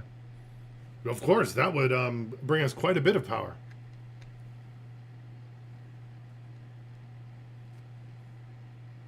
Sweet, that sounds easy. Just tell them if they believe in us, then we'll fight off this incursion.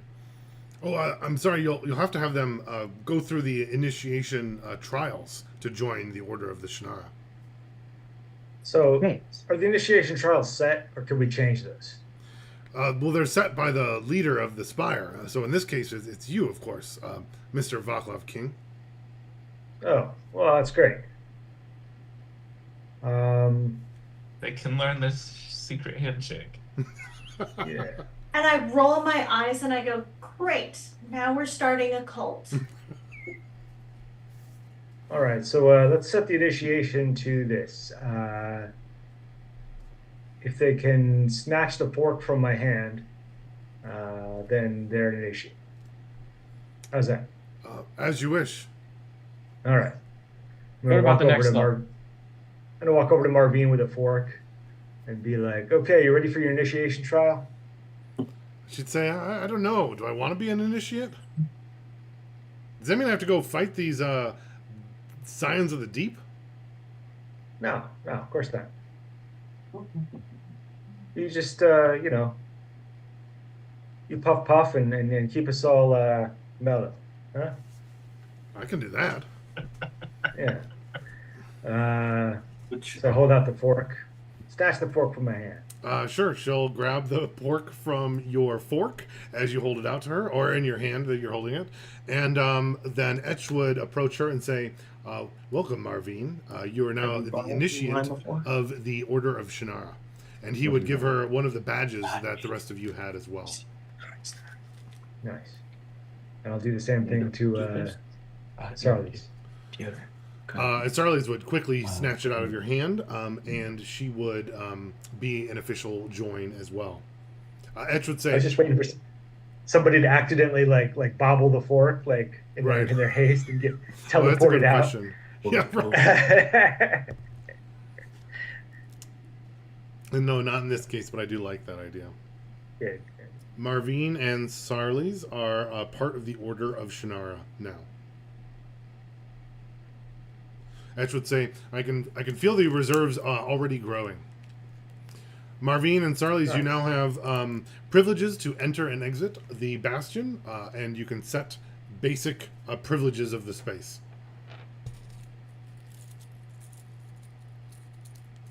All right, so Rosa, Loki, what do you think? Go after the family today? Yeah, I think that we go after the family Yeah. and we get them safe. Yeah. I don't want the Baron trying to use him as leverage. No. Yeah, you can't be there. We're not gonna decide. Hey, Etch. Yes, Is there Master a- Phoenix. Is there a tunnel that leads out of this bastion? Currently, there's only one entrance and exit. But if you'd like to alter the shape of it, I can attempt to add a alternative egress. That's a really good thought, Phoenix. How far underground does this thing go? That's a good question. Significantly far underground, but the farther we go, the longer it'll take me to burrow, and it takes a lot of magical energy to do so. I mean, right now. Right now, we're Oh, about 40 oh. feet underneath the layer of the river. That's it? Well, that's all, yes. Wow. Huh. About 4 stories are the equivalent underground.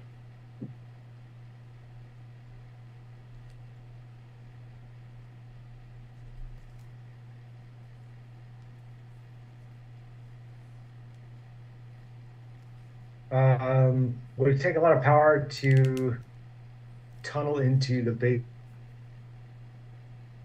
Sorry, you cut out the big. Would it take a lot of power to tunnel into the basement of a nearby building?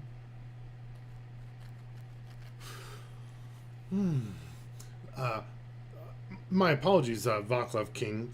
I can interact with the land directly under the bastion, but past that, my power is significantly limited, at least until the spire grows, or the bastion grows in its power, belief, whatever. Okay.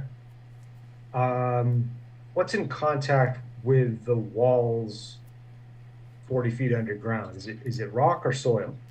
Or water? Well, it's soil mixed with water at this point. Yeah.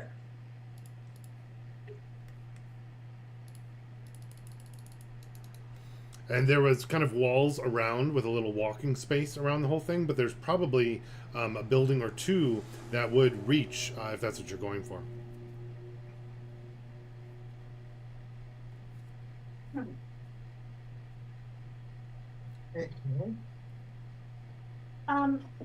Are there windows in the bastion? Windows? No, pretty much everything has been like underground from that initial or the main level. There were no windows.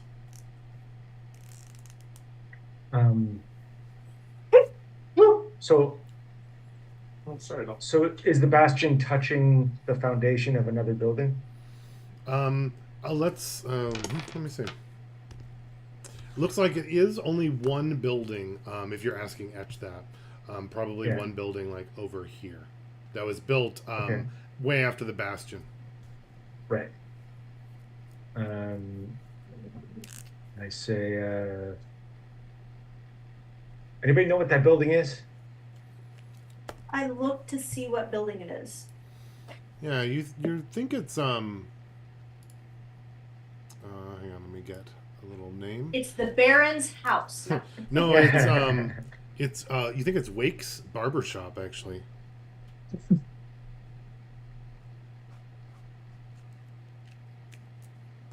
Okay. Do we know anything about him? Let's see. Whoever rolls the highest history check, that's who's going to know about Wake.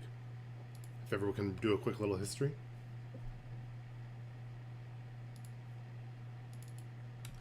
A 6. 8.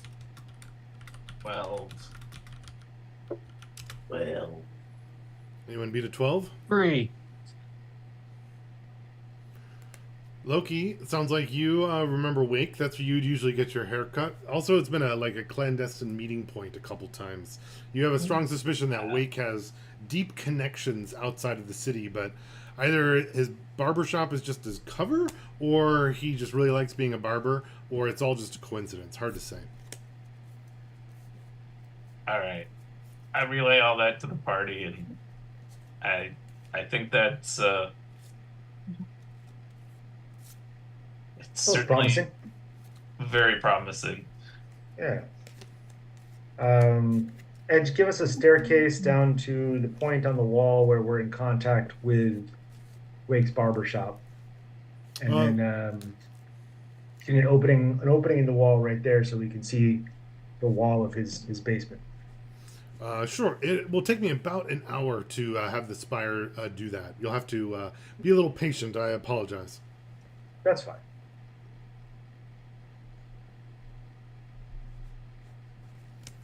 Perfect. Anyone doing anything in that hour, or just kind of just relaxing until then? Hey, Phoenix,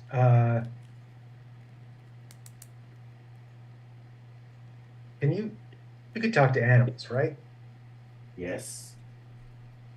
Do you think you could get a little bird or something to get a message to the family? Yes.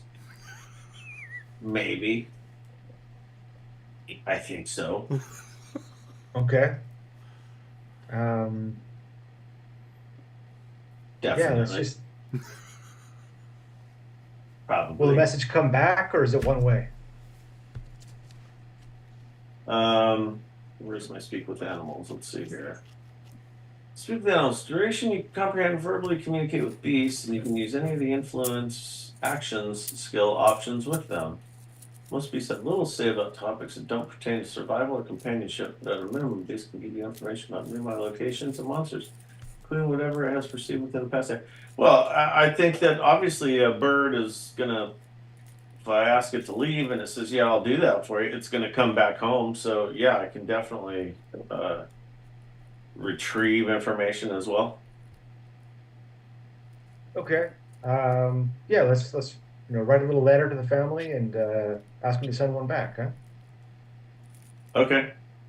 I'm gonna go up then. So currently we are below ground. Correct. Okay. And there are no windows in this Correct. building. Even above ground.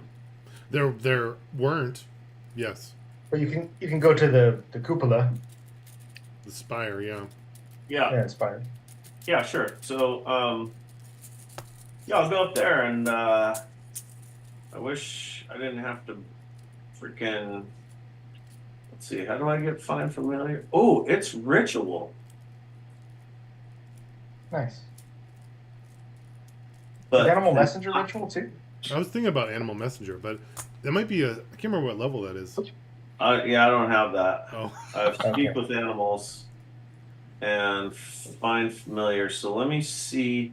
How do I get find familiar? That is. Do I actually have that spell? It does say I have that spell, so okay. Did you get it from being your sorcery thing, or did you get it from your druidic stuff? I think it's find familiar wild companion. So let me look at wild companion and see, like, can I do find familiar as a ritual, or do I have to actually burn It should wild say if it's a shape. ritual or not, right? What's that? Oh, you were gonna have Sparks go send the message? No. Oh. Wild companion is different than freaking summon wildfire. Right. As a magic action, I can expend a spell slot or use a wild shape to cast Find Familiar without material components. When you cast the spell in this way, the familiar is fey and disappears when you finish a long rest. But then it keeps listing it with ritual everywhere that it lists it. So DM's discretion. Yeah, I can think with I mean, as long as you have the time for a ritual, I think it's totally fine. Yeah. to do that. Okay. Cool. Well, then what I would want to do is go to this top of the spire. I would ritually cast Find Familiar. So what is ritual? Is that It's like 10 20 minutes minutes, or I an thought. hour? I don't know though. I'll look it up. It's 10 minutes. It's 10 minutes. Okay, so I'm going to ritually cast Wild Companion. And, oh yeah, that's true. We should look it up. And then Could be different, too. I would like to... Let me go back. Are you getting your little bat back? What was his name? Claw or something? No. The one that died in the Ember. Yeah. The Arrow of Glory. So let's see. You gain service of familiar spirit that takes an animal form and choose bat, cat, frog, hawk, lizard, octopus, owl, rat, raven, spider, weasel, or another beast that has a challenge rating of 0. Pigeon. I'm looking for.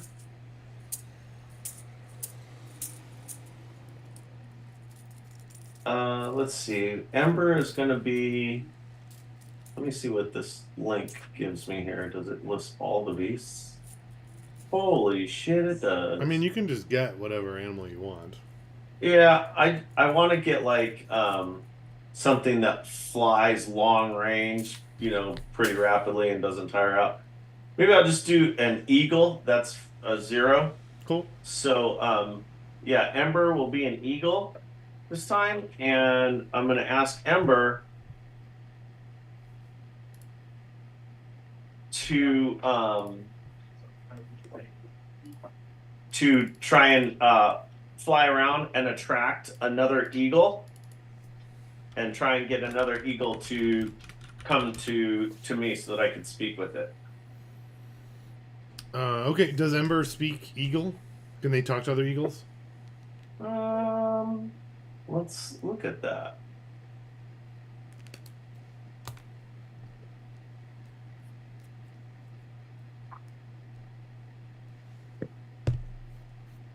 Oh, you fucking asshole. Man, my computer is so slow.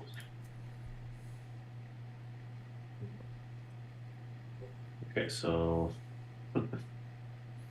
So your plan is to get your familiar to go get an eagle, bring the eagle over, and then you'll talk to it and convince it to send a message. Yeah, Okay. exactly. So, but you would know though that doesn't guarantee that the message is sent. There'd be like a lag. Oh, absolutely. Okay, cool. Yeah, I think. Well, can you make a handle animal check for? Sure. Now, really quickly, hang on. Let's see, because I'm wondering. While my familiar is within 100 feet, I can communicate with it telepathically as a bonus action. Blah blah blah. Past the spell range of touch, the familiar can deliver the touch. Combat's an ally to me. It actually. Its own initiative. A familiar can't attack, but it can take other actions as normal. What are you looking for, Travis? I'm trying to see if I could just have Ember go deliver the message. I believe you can. It's just once it goes out of your range, you can't like see through it. Yeah, but I won't know. I think you would know if Ember like died though. But I think that's the only thing. Yeah, I'm just gonna do that. Okay. I'm just have Ember go, and since it's like it's Fae and stuff, so I'm gonna have Ember like be colored just similar to like I am, and like Sparks with like just all of our coloration is like all kind of flame. So it'd have like red and yellow and orange feathers and stuff. So that when it gets there, it would probably be fairly obvious, like, oh, don't kill this thing. Oh yeah, and then the Ember is not relaying the message. You're writing a message and putting on its little arm or whatever. Yep. Okay, Yep. cool. What does the message say? I will let King Vaclav King write the message. And then you say, "What do you want it to say, Vaclav?" And I say, "Why don't I write my sister?" Is that okay? Yeah, yeah. You? King Vaclav King, is that okay with you? Yeah, it's a good idea, Rosa. Tell her that hey, I say hi, and I got Yeah, something to tell you. Rosa. King I got something to Vaclav show King her. says Say I got something to show her. Oh my god. King Vaclav King says you should write the message, Rosa. So I write, and I write in Infernal. It's safe to come home. We found a safe space for the family at the Bastion. We've taken the Bastion.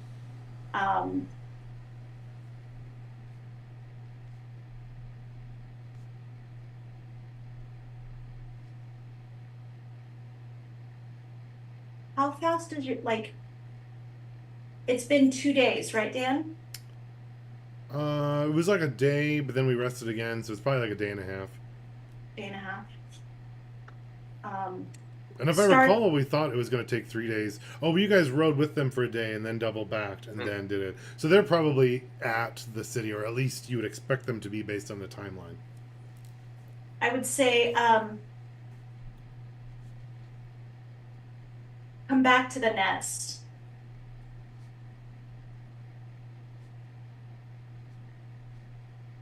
We'll meet you on the way.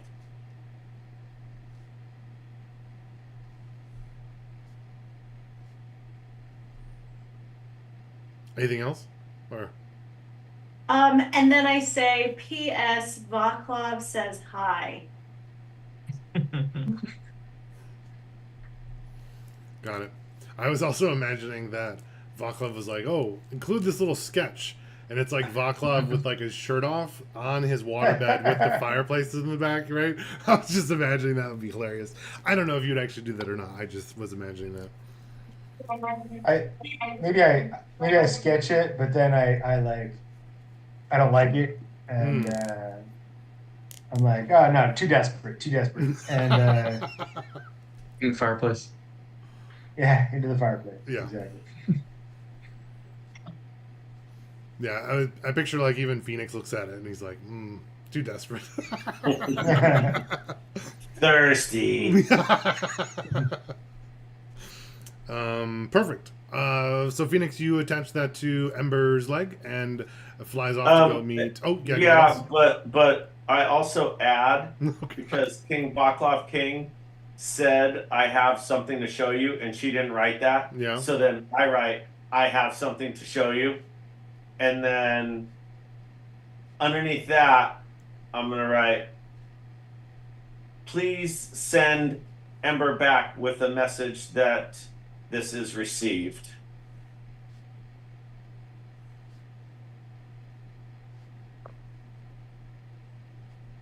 In that 12-year-old boy script. Yep. Yeah, Absolutely. that's what I'm definitely can tell that. Rosa, do you sign your letter? Do you put like Rosa or anything? I feel like she's my sister. She knows my writing. Got it. Okay, that makes sense. I just put R. Oh, yeah. Phoenix, do you sign yours at all? Oh yeah. What do you put like Phoenix Amberglow Esquire or something? No, just Phoenix and Sparks. Oh, got it. Yeah. Vaclav, were you going to say something? Esquire. No. Oh, perfect. Cool. You send off Ember with the message. It says, "It's safe to come home. We found a safe space at the Bastion. We took the Bastion. Come back to the rest. We'll meet you on the way. P.S. Vaclav says hi." Then in a second teenager handwriting, it says, "I have something to show you. Please send Ember back with received message, Phoenix and Sparks." She's gonna be confused. She's gonna be like, "What do Phoenix and Sparks want to show me?" Yeah, that's exactly what it's like. Little weirdo. No, I don't know if she'd think you're. Yeah, I don't. Who knows? We'll see. We'll see. Even if the Yeah. message gets through, we'll be kind of curious. Cool. So I think this might be a good place to stop for next time, so then I'll get a good idea of where we're going, because the last time I was very confused. I did not have us storming the guard tower on my bingo card of places to be. Cool. So I definitely, before we do Rosebud Thorn, then could I know the plan next time is to leave the bastion, go north to hopefully meet the family halfway, and then bring them back to City of Star Lake. Is that the goal? Yeah, that's what I'm assuming. Okay, just making sure so I can at least like plan around. Are we gonna do that, or are we gonna meet the family and take them on to the other spire? Because I think we'd also talked about doing that exact thing. But this letter says we'll meet you because wherever you meet, you could always decide again. But it's either would be continuing back here or going to either Norfolk or Gillimore. Right. Yeah. So I'll think about preparing all three of those. Yeah, no, that sounds like too much. I think Gillimore, out of game, well, even in game, Phoenix is like, Gillimore, there's no one there to mess with us. We can try taking the family to Gillimore. We just don't know. We don't know about any of the others either. Well, this is true. Sure, let's plan Gilmore. Yeah. And I mean, Yeah, if sorry, we I'm were writing gonna them go, down. if we were gonna go north of North Fork, then why are we even having them come back? Like, Right. we could It just wouldn't go make there sense. and we don't have to meet them. Well, we'll leave the two non-combatants here Yes. and instruct. Yeah, what would you Well, I tell think- them? What I'm imagining is Sarli's, or sorry, yeah, she's the younger one. She's going to spend some time like studying all the pictures, and she's going to have some information about related to that next time you're in town, because she's really interested in that. But Marvine, I think, is just going to kind of really slowly do whatever you tell her to do. Is what I was going to imagine. So I was going to say start a rooftop garden. Oh, I like that a lot, actually. And I think, if I understand correctly, Etch would follow her instructions as soon as I leave the spire. Is that right? Yeah, because she would be the oldest initiate. And I'm imagining, like, if someone's older than you, I would say because you were the one first, you still have, like, the first spot, at least until someone moves up to the next level. I was actually going to make that a thing when we brought back, like, the old lady. Just be like, maybe you're just a guest. Oh, that's funny. I didn't even think of that. Because I was thinking like how that would work. But the next level is the apprentice. So in order to become an apprentice, you have to be an initiate for a certain amount of time. I'm not sure if it's 3 months or 6 months or something. I'm not sure if you can change that, Vaclav, because you're not at that level yet. I've still been thinking about that. And the other thing that you would know, I'm sure Winter would have asked, I think you asked last session too, and I was going to tell you, is that you have to be in there a certain amount of time and join and survive an attack against the incursion from that spire. Okay. Like that's a requirement to move up to be an apprentice. Well, we did That's that cool. already. I killed one of them.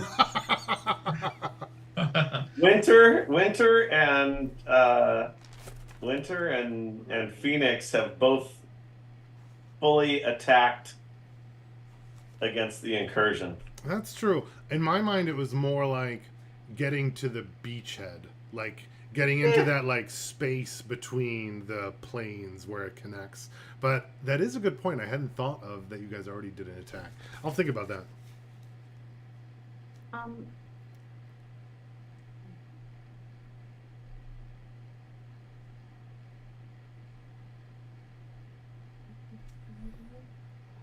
Well, we're gonna meet the family on the way back, and then go, to another spire to try and start opening up another spire,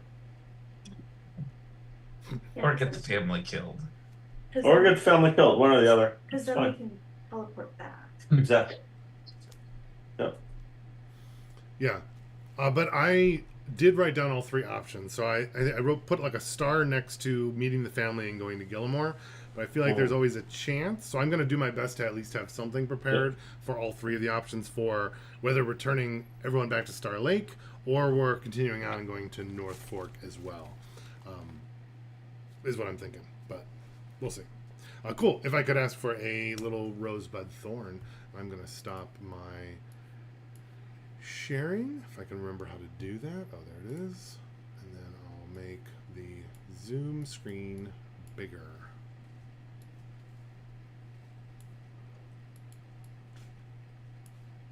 Cool. Anyone want to start us off of our silly little session?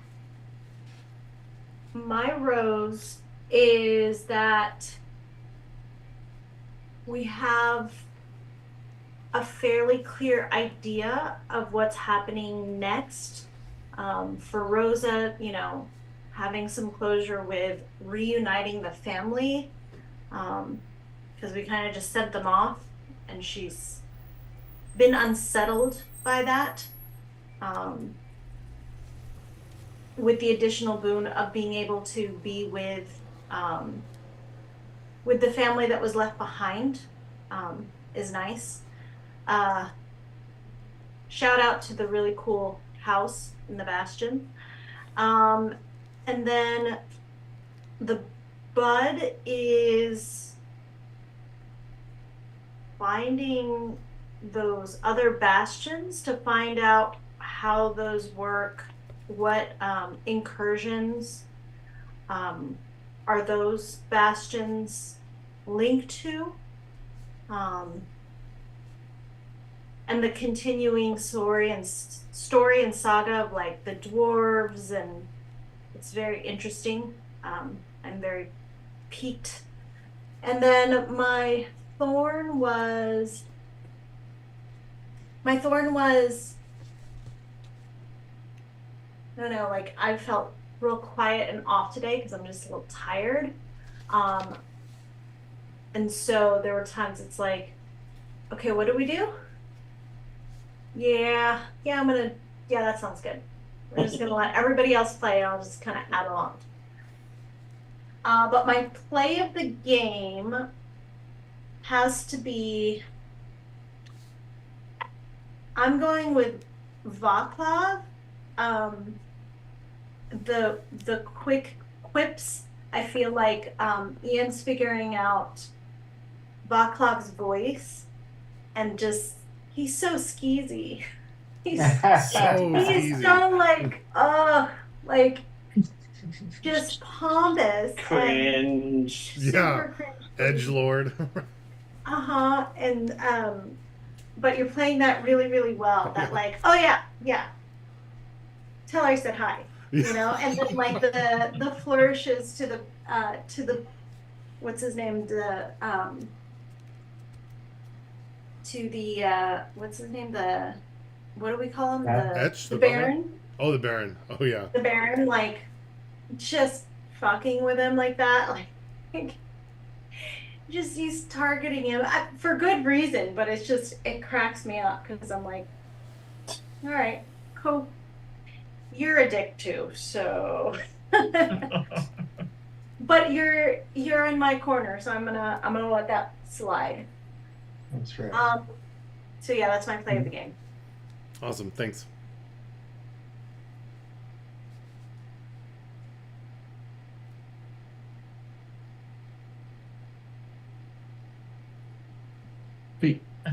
I can give. I think my rose was going into the guardhouse and meeting the dwarf. I like how there was a connection there. Something we can do in the future. I'm intrigued by that.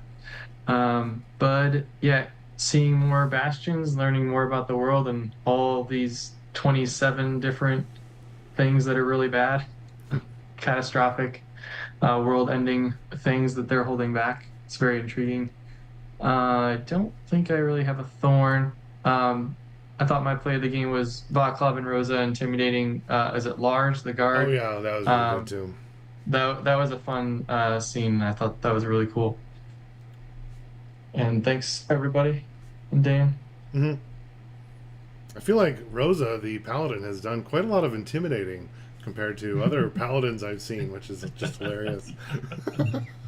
To be fair, only to those that are not tiefling and not family. Very true. Very true. And that is And her. also, paladins have a lot of like Judge Dredd DNA. Oh yeah, I think I'm not saying it's bad. I just don't see Yeah. that style of paladin played, and I'm actually like enjoying Rosa's character like a lot more. I thought it would be weird having the paladin that's not being like lawful good and stuff, but I'm actually enjoying it more, I think, than like the traditional paladin of like, I have my rules and they're my family first.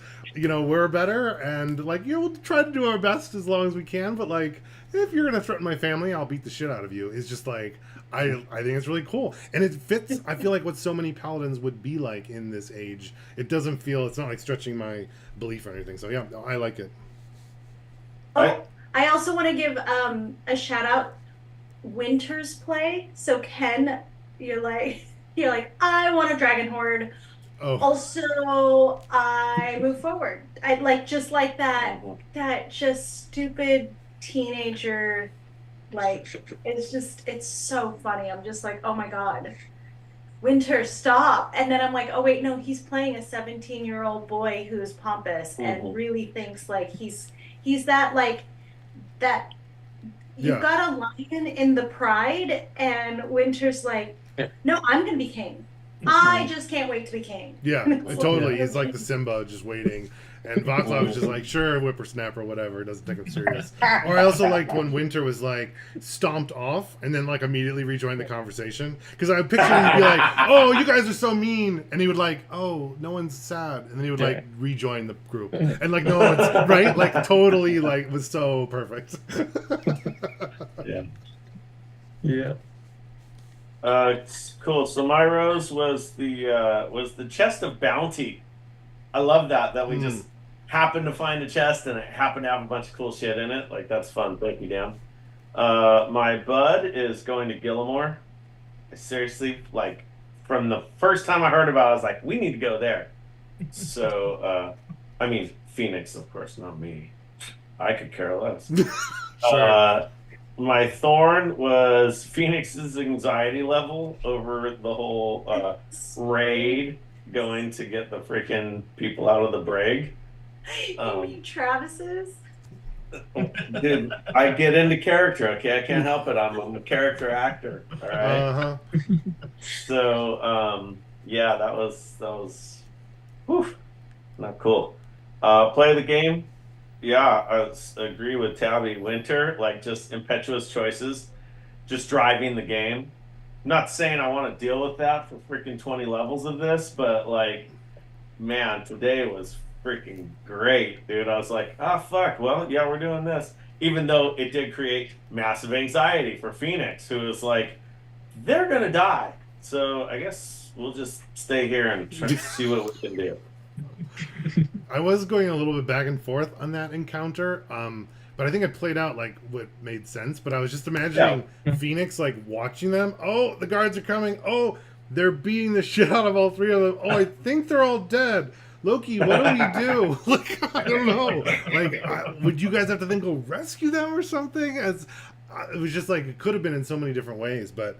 I was just imagining that the guards just weren't there, and it was like a really small skeleton crew, and there was a chance for the guards, but I liked that Loki kind of scattered them. So because I was imagining they were going to meet, and I didn't think that was going to go well. So Loki just murdered one of them, and then I was like, okay, I guess that's resolved. Yeah, that my thought in that whole thing was like, as spellcasters, we're pretty tapped, but from the Spire, we've got our cantrips have so much power. That's like, right. Yeah. Let's have somebody fly an Overwatch while they're going out. Yeah, no, all of it made sense. That was my thought. Was like air support, and I mean, we had serious firepower with the freaking power of the Spire, right? Like, freaking Fireball being able to go 1,000 feet down and all the way out to the to the docks or whatever. I was like, oh, well, we can definitely do the same thing going that direction. So, it worked out. Yeah, Um, the rose for me was definitely um the getting more information and learning what we could do with the spire and the magic there. We hinted at it last game, but really getting to it was interesting. Especially because, at the start of this campaign, I was like, a really low magic world. That's not the thing that I like aspire to with D&D, and then it's like completely changed all of that, and that's been both surprising and fun for me. um as far as, I can't really think of any particular thorns for this game other than the little bit of indecision that we always have. If we didn't have six people in a room, we've you know you wouldn't have different opinions and it wouldn't be any fun. So um but and then Bud for me is like both me personally and I think Loki is really interested in, like, well, if we start connecting up these things and there's this much power here and in all of them and we as tieflings control them, he's starting to think the long game about that stuff. And I think would be talking with Vaclav a little bit about it, but is a little concerned about Buck, how much this has gone to his head. As for play of the game, I I think Ken was great. I really liked the Dragon Horde thing, but Vaclav for sure, like tying it all the way back to the first session and everything of the businessman who's had like failure after failure suddenly getting all of this power, and Lydia's gonna love all of this and everything. I have enjoyed that so much, and he's playing that part of that character exactly as I pictured him right from the start. So it's been a lot of fun. I also loved how Vaclav with the you're like, I gotta change the initiation. Yeah, take the fork Oh from yeah, my I was like, all right. Oh, I'm just thinking now. It could have been like, oh, pull my finger. It was such like a silly uncle thing to do, like the whole pull the pork, and I was like, okay, yeah, that was funny. My rose was actually the sort of like playing dress up with the Bastion. Um, that it gives us another way to express our characters, and I think it was very vivid in this case. Like each room that somebody designed or whatever really expressed their character, and it was cool to see that come out. Um, my Bud. So I was trying to convey with Vaclav that I've got Aspire and I'm the king of the world, and like I don't need more spires, you know. Like Winter's like, let's go get spires, and Loki's pondering in his mind like what he could do with it, like, linking them all together, and Vaclav's like, I already won, and so I guess my Bud is being persuaded otherwise, I guess, and particularly by the blacksmith. I think the blacksmith probably has an agenda that he needs to impress on me. So that's why I put the mirror above my bed and stuff like that. So Oh, I'm that makes definitely sense. I'm definitely pushing for that. Um, I thought it was just the classic mirror above your bed. I was like, bachelor. what I are didn't you even thinking? think of that. well, it absolutely is from Yeah, I Vaclav's know it's perspective. total double usage is very clever. Yeah. And then my thorn. I had a little bit of concern that like I'm uncomfortable even saying this, but like we were too like conservative with our like the condition of our characters. Like we can't always insist on being at full power at the beginning of everything. True. And I think going into things when we're weaker because we're being motivated by an outside situation like missing family, I think it's very good for the drama in the game. And I don't want to see us go to a 5-minute workday where we go into the dungeon, go Nova in the first 3 rooms, and then back out and go to sleep. Thank you. Yeah. And what else? Play the game.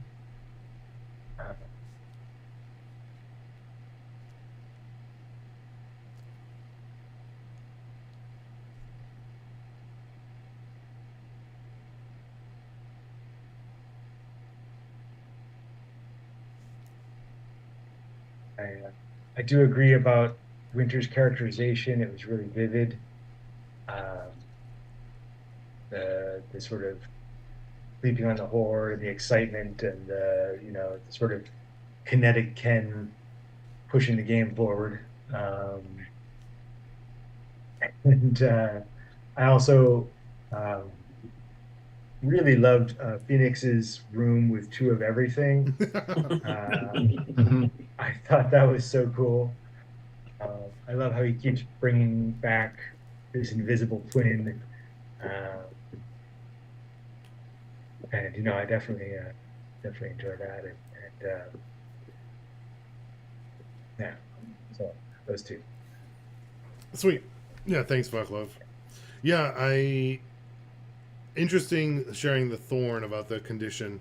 Sometimes I pull you guys in when I force you to go somewhere, but it was interesting that the whole splitting the party there could have turned. Yeah, I don't know. It was interesting. I'm gonna think about that longer. I wonder too.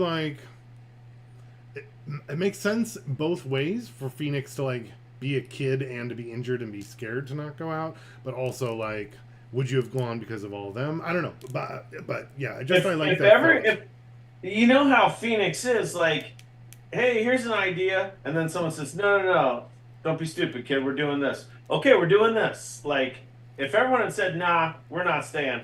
Oh, here we go. We're gonna die. Perfect. Great. Here That's we go. That's a good point. Probably when Loki said he was staying back too, I think it legitimized the choice a lot more. That was definitive. I was already thinking this. I was like, there's no freaking way he would have stayed by himself. Yeah, that wasn't the intent. I literally said maybe if a couple of us stay. I thought the firepower of 2 of us providing cover, or providing air support would have been the tide, would have turned the tide in our favor versus all of us being on the ground and just trying to freaking just go at it. That firepower to me was very powerful after seeing what a cantrip could do with that range and that amount of damage. So that's where that came from. Tactically, I think it actually makes a lot of sense. It did, I think actually. It was a good move tactically. I just think that it potentially took you out of the story for a little while. It made you a passenger, made you watch us while we had the spotlight. Definitely did, but as far as Travis goes, I get plenty of spotlight, dude.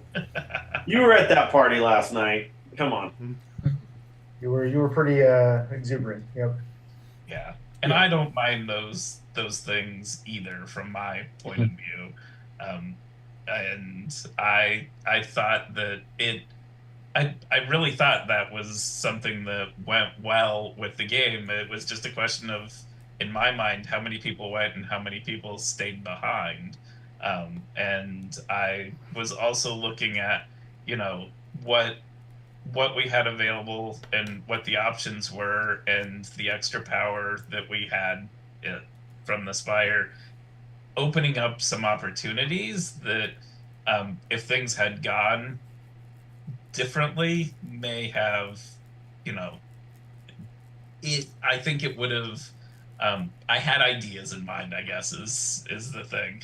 And I felt like it was better certainly for us to have someone still in the bastion while others were headed out. So all of that, and even the fact that like you had said, spectator for a while, that was fine with me. Yeah, that's a good point with the people that were there. Because I think had that not happened, the guard group would have met up with everyone as you had your injured person and you were carrying them and you guys were all injured. I think that could have been a very costly battle had that Right. like come apart too. So I was also like a little looking forward to that. So I was almost sad of your solution, Loki, because I didn't get to like have that quite battle, but the choice was so good to avoid that. I couldn't like help but like resolve that, because I don't think guards would charge in with that kind of air support. That's like they're not soldiers, they're just like racist city watch, right? Right. So they're not going to like risk their lives to be racist. Usually that doesn't happen. But if it's easy, they would certainly beat the snot out of you, right? Especially if you broke into their headquarters and took their people. Like, wow, now there's their reason to do that. So but that was interesting. For me, yeah, I had lots of fun. I was confused where this was going to go and seeing it. So I was like, tried to do some basic planning, but I was like, I'll just have to create a lot on the fly.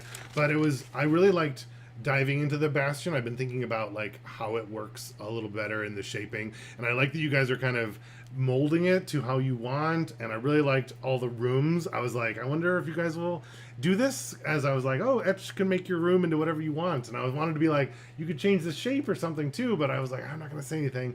And then Ian was like, oh, let's knock down the wall and make a double. And I was like, sweet, that's so cool. And then I figured usually each person builds up even more and more. It was perfect that Rosa was first. She's like, I'll have my little bed and my place to put my armor, and like that's all we need, right? Because we're gonna only be here for a little while and we're probably not coming back, so any more time would be a waste.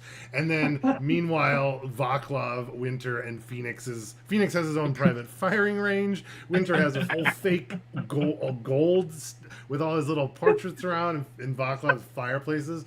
And I just was like, oh my gosh, it's so like they're there for one night and then you guys are leaving, but then of course your fireplaces are gonna keep going. Right?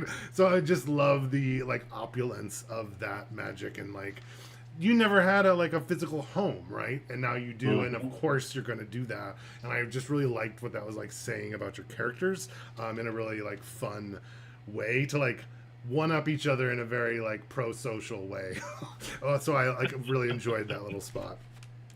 I'm really excited to go for the future. I'm having fun with the idea of like the bastions and the sorcery power that you guys have, that like so many times the low level characters like don't really have a lot of options or solutions, or you're just so stuck and you're like, oh, you get a little Liamon's tiny hut for a while. But I'm enjoying with this, like, what if you had like a base that made you super strong, but then like you're forced to leave it? I think is like interesting of like, when do you leave it and when do you stay, and what do you do with it, and then like how do you treat the people that wronged you? I think those are like really interesting questions. I was surprised that there was I don't know if you caught, there was a couple times when like the civilians were like urging you to like help, and they were basically just like shut down every time. And I was like, I thought that was really interesting, which not that it's wrong or right, but just these like little possible hooks of like, what if it was like, what if you were to and then I was like, the more believers you have, the more people in the initiates, the more power the spire. And then you guys were like, should we get the townspeople? Nah, screw them, let's just go get our people. So I'm curious how it's going to grow and change. And then Winter like killing that one guard. What will the people think with this magical spire in the middle and like the sorcery? So I'm really curious to see how that is going to like continue to evolve with meeting other cities and growing other spires if we do that. So yeah, I like that Vaclav, you were like, Vaclav has a spire. He's like already exceeded his wildest dreams, and he's like, why would we even continue? Like, we could just stop here and like live happy all under Vaclav King's leadership. And right, but of course that's not going to like be the final one. So I'm also excited to see how that's going. And I think there was like so many possible connections for the future. Like I forgot about the message on the Baron's house. So is there going to be like a parlay opportunity for that? There's the Winters knows about the purple ribbons for the Dwarven Temple, like that we might meet. We're gonna go. We have to meet Wake in the barber shop. That'll be one of our first things. I'm assuming we're still like leaving with that. So, yeah, no, it was a little like there wasn't as much combat this time. I think there was still some tension, so still enjoyment. But I'm really excited to see what's next. So I had lots of fun. Indeed. Dan, additional Bud is the mythos of Tokos and like what happened with that? Because I know that what's her name? His boss or whatever. Celine? I don't remember the name, but you mean the one that like stabbed him?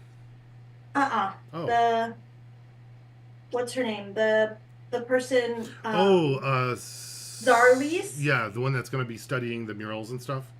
Yeah, I'm like, okay, we're leaving them at the Bastion, and she's dabbled in like a little bit of more of the astrology, and you know, history is always rooted in, I mean, like all that stuff is usually rooted in truth, right? So like, how much more information are we going to get from all of that? Because it was that diablerie mythos that started it with Zazuka, the devil, and like all of the like the boss of hell with the different levels. I thought that was really cool. Yeah, definitely.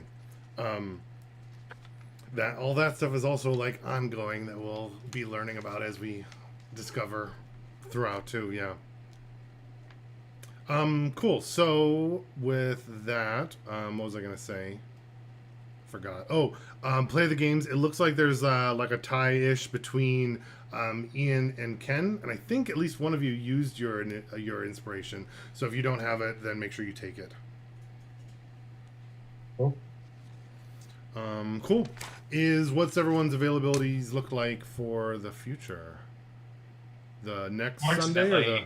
I'm gonna be out the next 2 weeks. Oh, okay. So the 17th is the next one we can play, November 17th? Yeah, that would be the next one I'll be available. Is everyone available November 17th? Yep. Should be. As far as I know. Cool. Let's put that for our next session. Awesome. And this was our third session at 3. We should level up, yes? Third session at 3. I thought we were going to 4 sessions. No. That's at the higher levels. When does that happen? At 15th, we started doing that. At 15. We did. We did. We did It 3 sessions. It just feels so fast, you know? For who? Does the party feel like leveling up? We're good, or we want to? Well, we're always gonna feel like leveling up, but so more thoughts on the story and the next step. Is kind of the point of the game. I thought it was to tell like an interesting story and to have drama with our characters. I thought that was the point. You fool. I know, Travis, and I'm always anxious to level up too. But if you feel like we should go another session where we're at, Kevin, stop talking. Take 2 weeks off, all right, buddy? 2 weeks off. We were Into level your 3. Cloak, Kevin, into the cloak. When did we get level 3? What have we done since? Did we cleared out the whole dungeon as level 3? We did. We were getting beat up in the Bastion when we got to level 3, right? That's what I remember. Wasn't it when we did the long rest in the Bastion? The second long rest? A second long rest in the Bastion. That seems so short. No, like it was that's middle. like a day. So we did 3 sessions at 2, which we usually don't do. It was whenever I got whenever I got Snowfall was the session before that. Yeah, session before that. We closed the entrance to the chasm, and then Loki gets the party transported to, I don't know, 2nd level hell in Tokos' apartment, and Tokos tells Session us 4. Got it. Yeah. All right. Well, why don't We we did 3 5. sessions. why don't we level up? But I'm going to revisit this once we're level 5. I might want to extend from 3 to 4, but we'll see for now. So we'll go up to level 4 next time. Now that we have a. I'm gonna have to talk to my union rep about this. We may have to go into negotiation. That's that. We'll have 2 weeks to cool down, period, and then next time we'll be able to talk about it again. Cool. Oh, and then does anyone have a good title for this one when I'm posting it? Rise of King Vaclav Kin. Yes. Invasion of the Squid People. That works too. Ooh, that's good too. I'll think of something. Cool. Well, thank you all for joining, Thank you. and The all of terror our from above. all of our hundreds of people that I'm sure will be listening later. But good to see everybody.